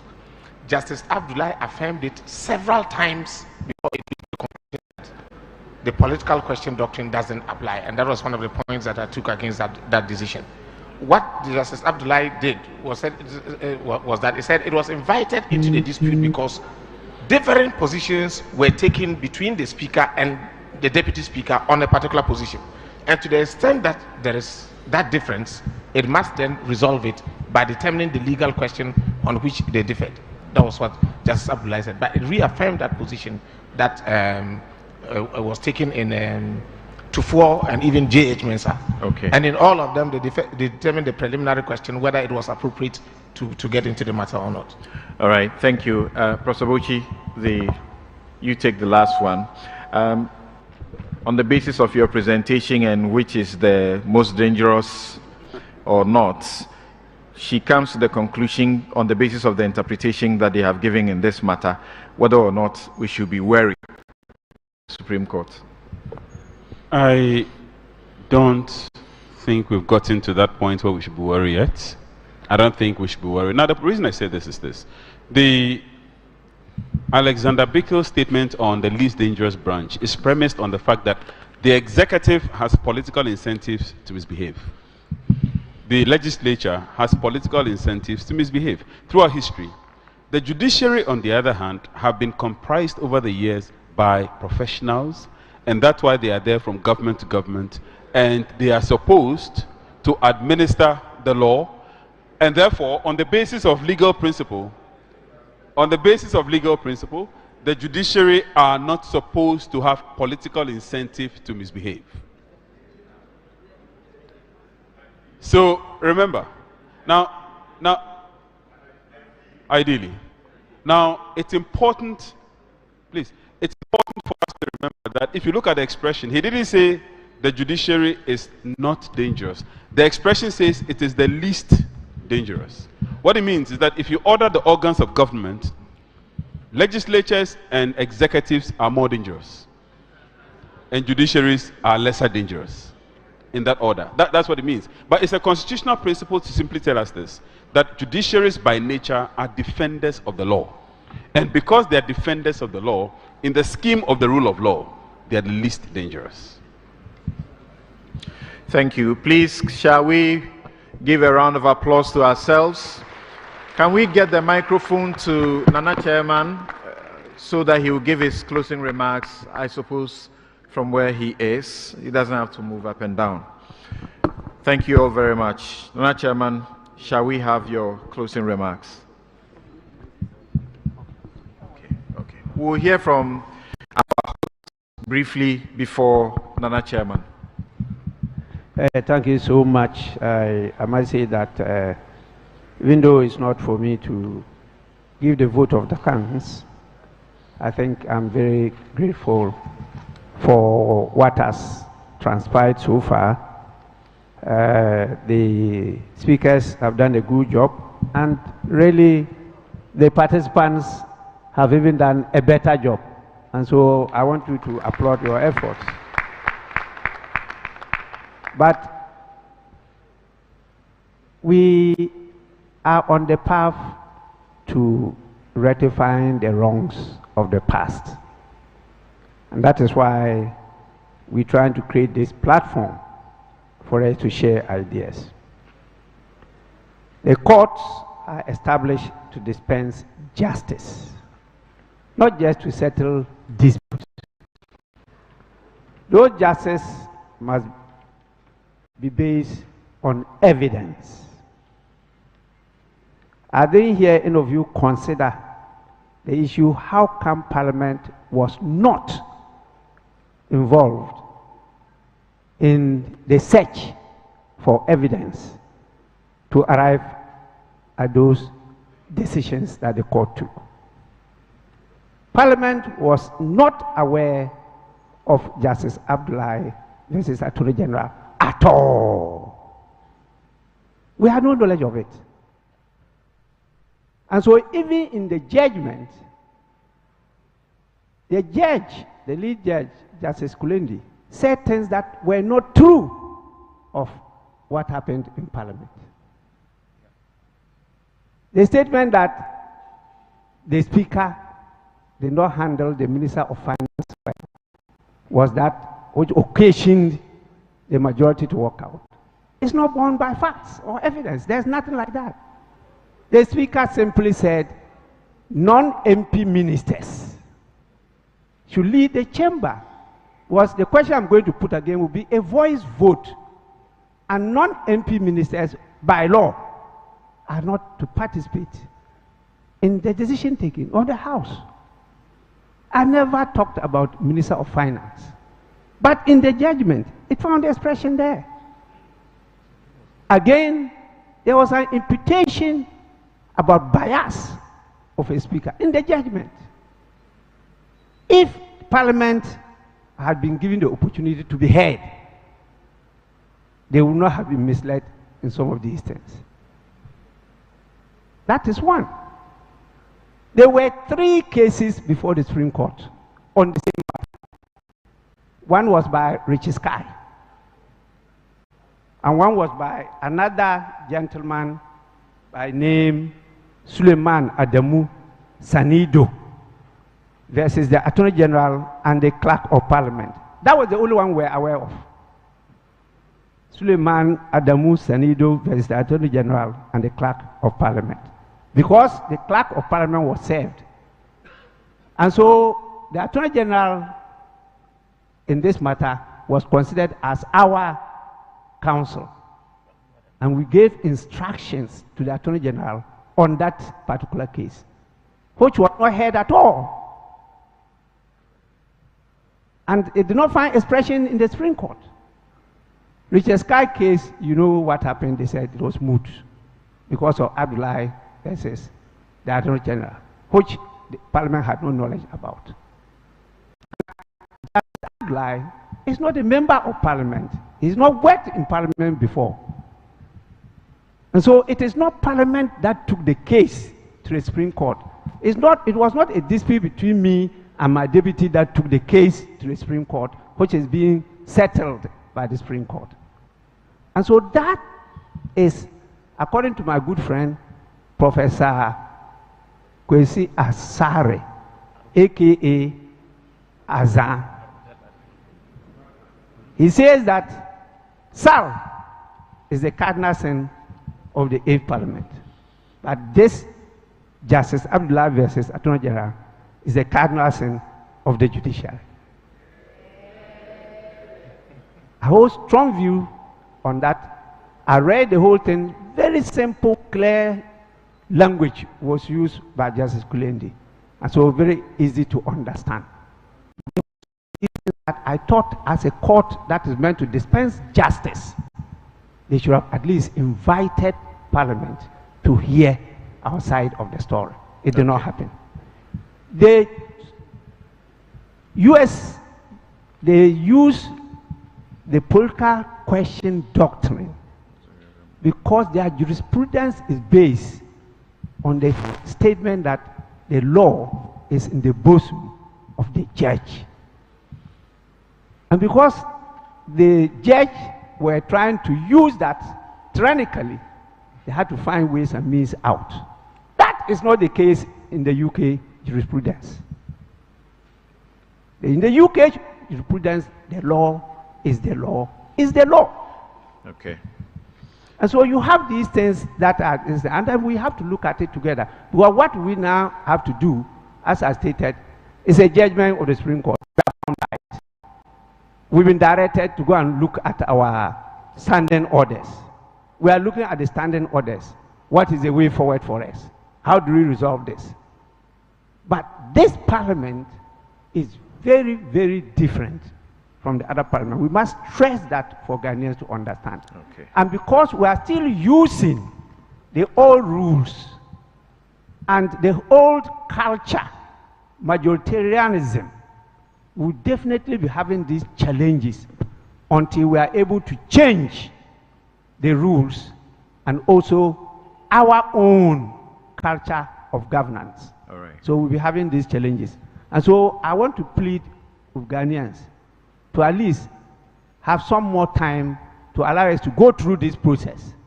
And I'm sure this year we'll be able to go through many of them and they will see a better system of governance in the country than we are having now. I thank you so much for the opportunity. Thank you very much.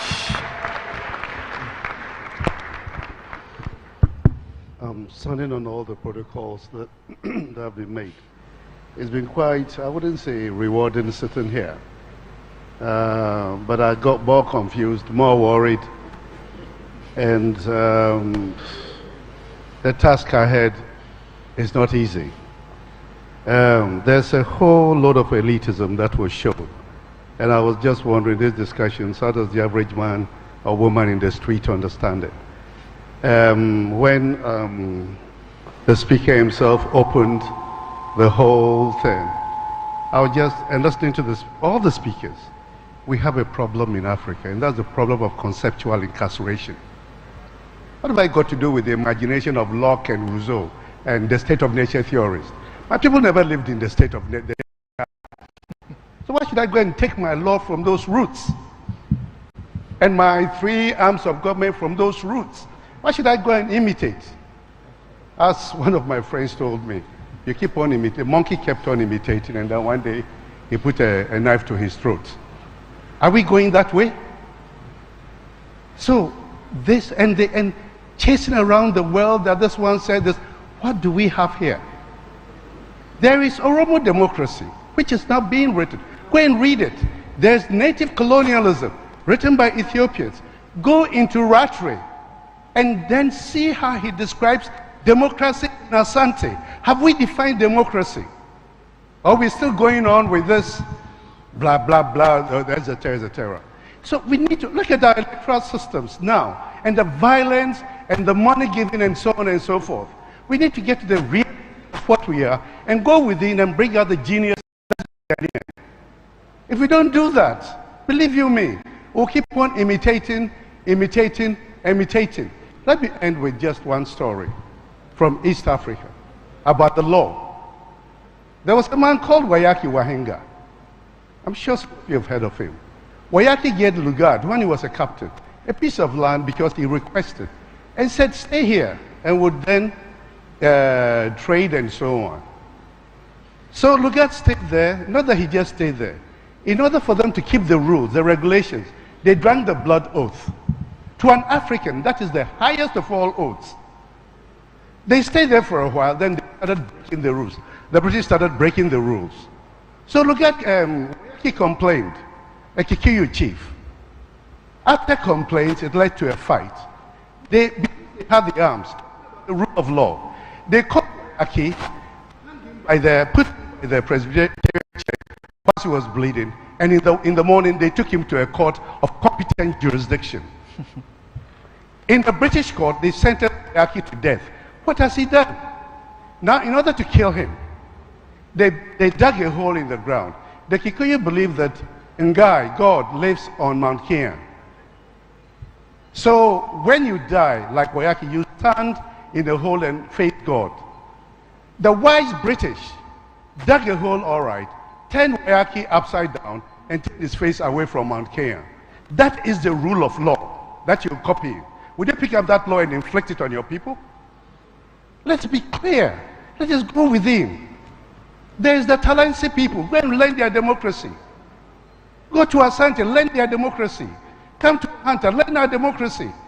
We can't keep on multiplying a basis based on conceptual incarceration. Let's liberate our minds from mental slavery. Mr. Speaker, thank you very much for dragging me all the way from his schedule to be here. But it's quite an honor. You've multiplied my problems, but the thoughts will still go on. We need to build this country. And one thing that I like about the 30 years, and I hope all of you recognize it, is the 30 years of peace. That is what we need to maintain. Thank you. It's an honor to be here. Please do it well for Nana Chairman Nana Kobna Nketia, the 5th Omahini of the Esikado traditional area. Ladies and gentlemen, once again, thank you so very much for your patience. We would like to thank our host, the Right Honorable Speaker, the Clerk to Parliament, Cyril Kwabena, speakers, distinguished speakers, that includes the discussants, the Planning Committee, chaired by Richard Echampong. I want to say thank you to the media, CSOs who have been here in your numbers. The members of Parliament have been here in their many, many numbers. Thank you to the security, the invited guests, including the diplomatic corps. Thank you all so very much. I need to let you know that when you are walking out, there is a package for you, and that is supposed to be our lunch, so to speak. We came here after lunch, though. Thank you all so very much. We'll call on Zuwaira Mohammed Ibrahima, the MP for Saliga. South constituency to close us with a prayer.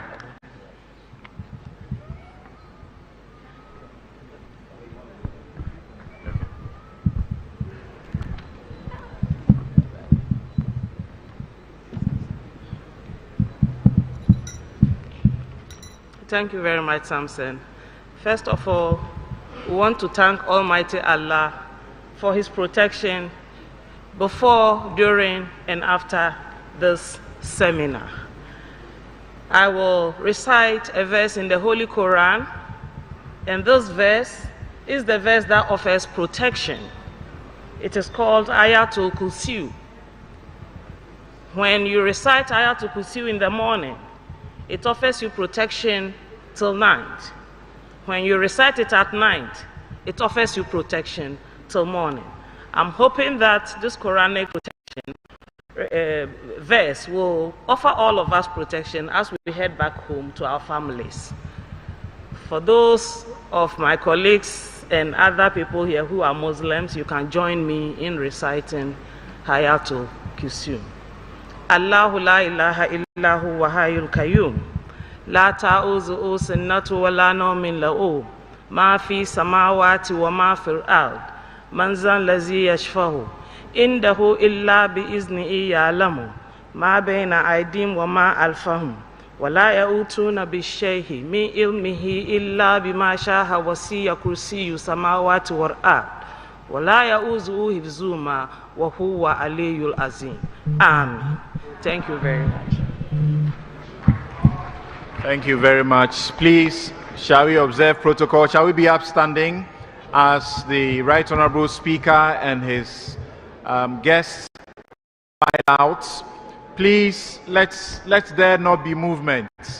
Let's respect the protocol and have the Speaker and his entourage file out before we move. Thank you so very much. Supposed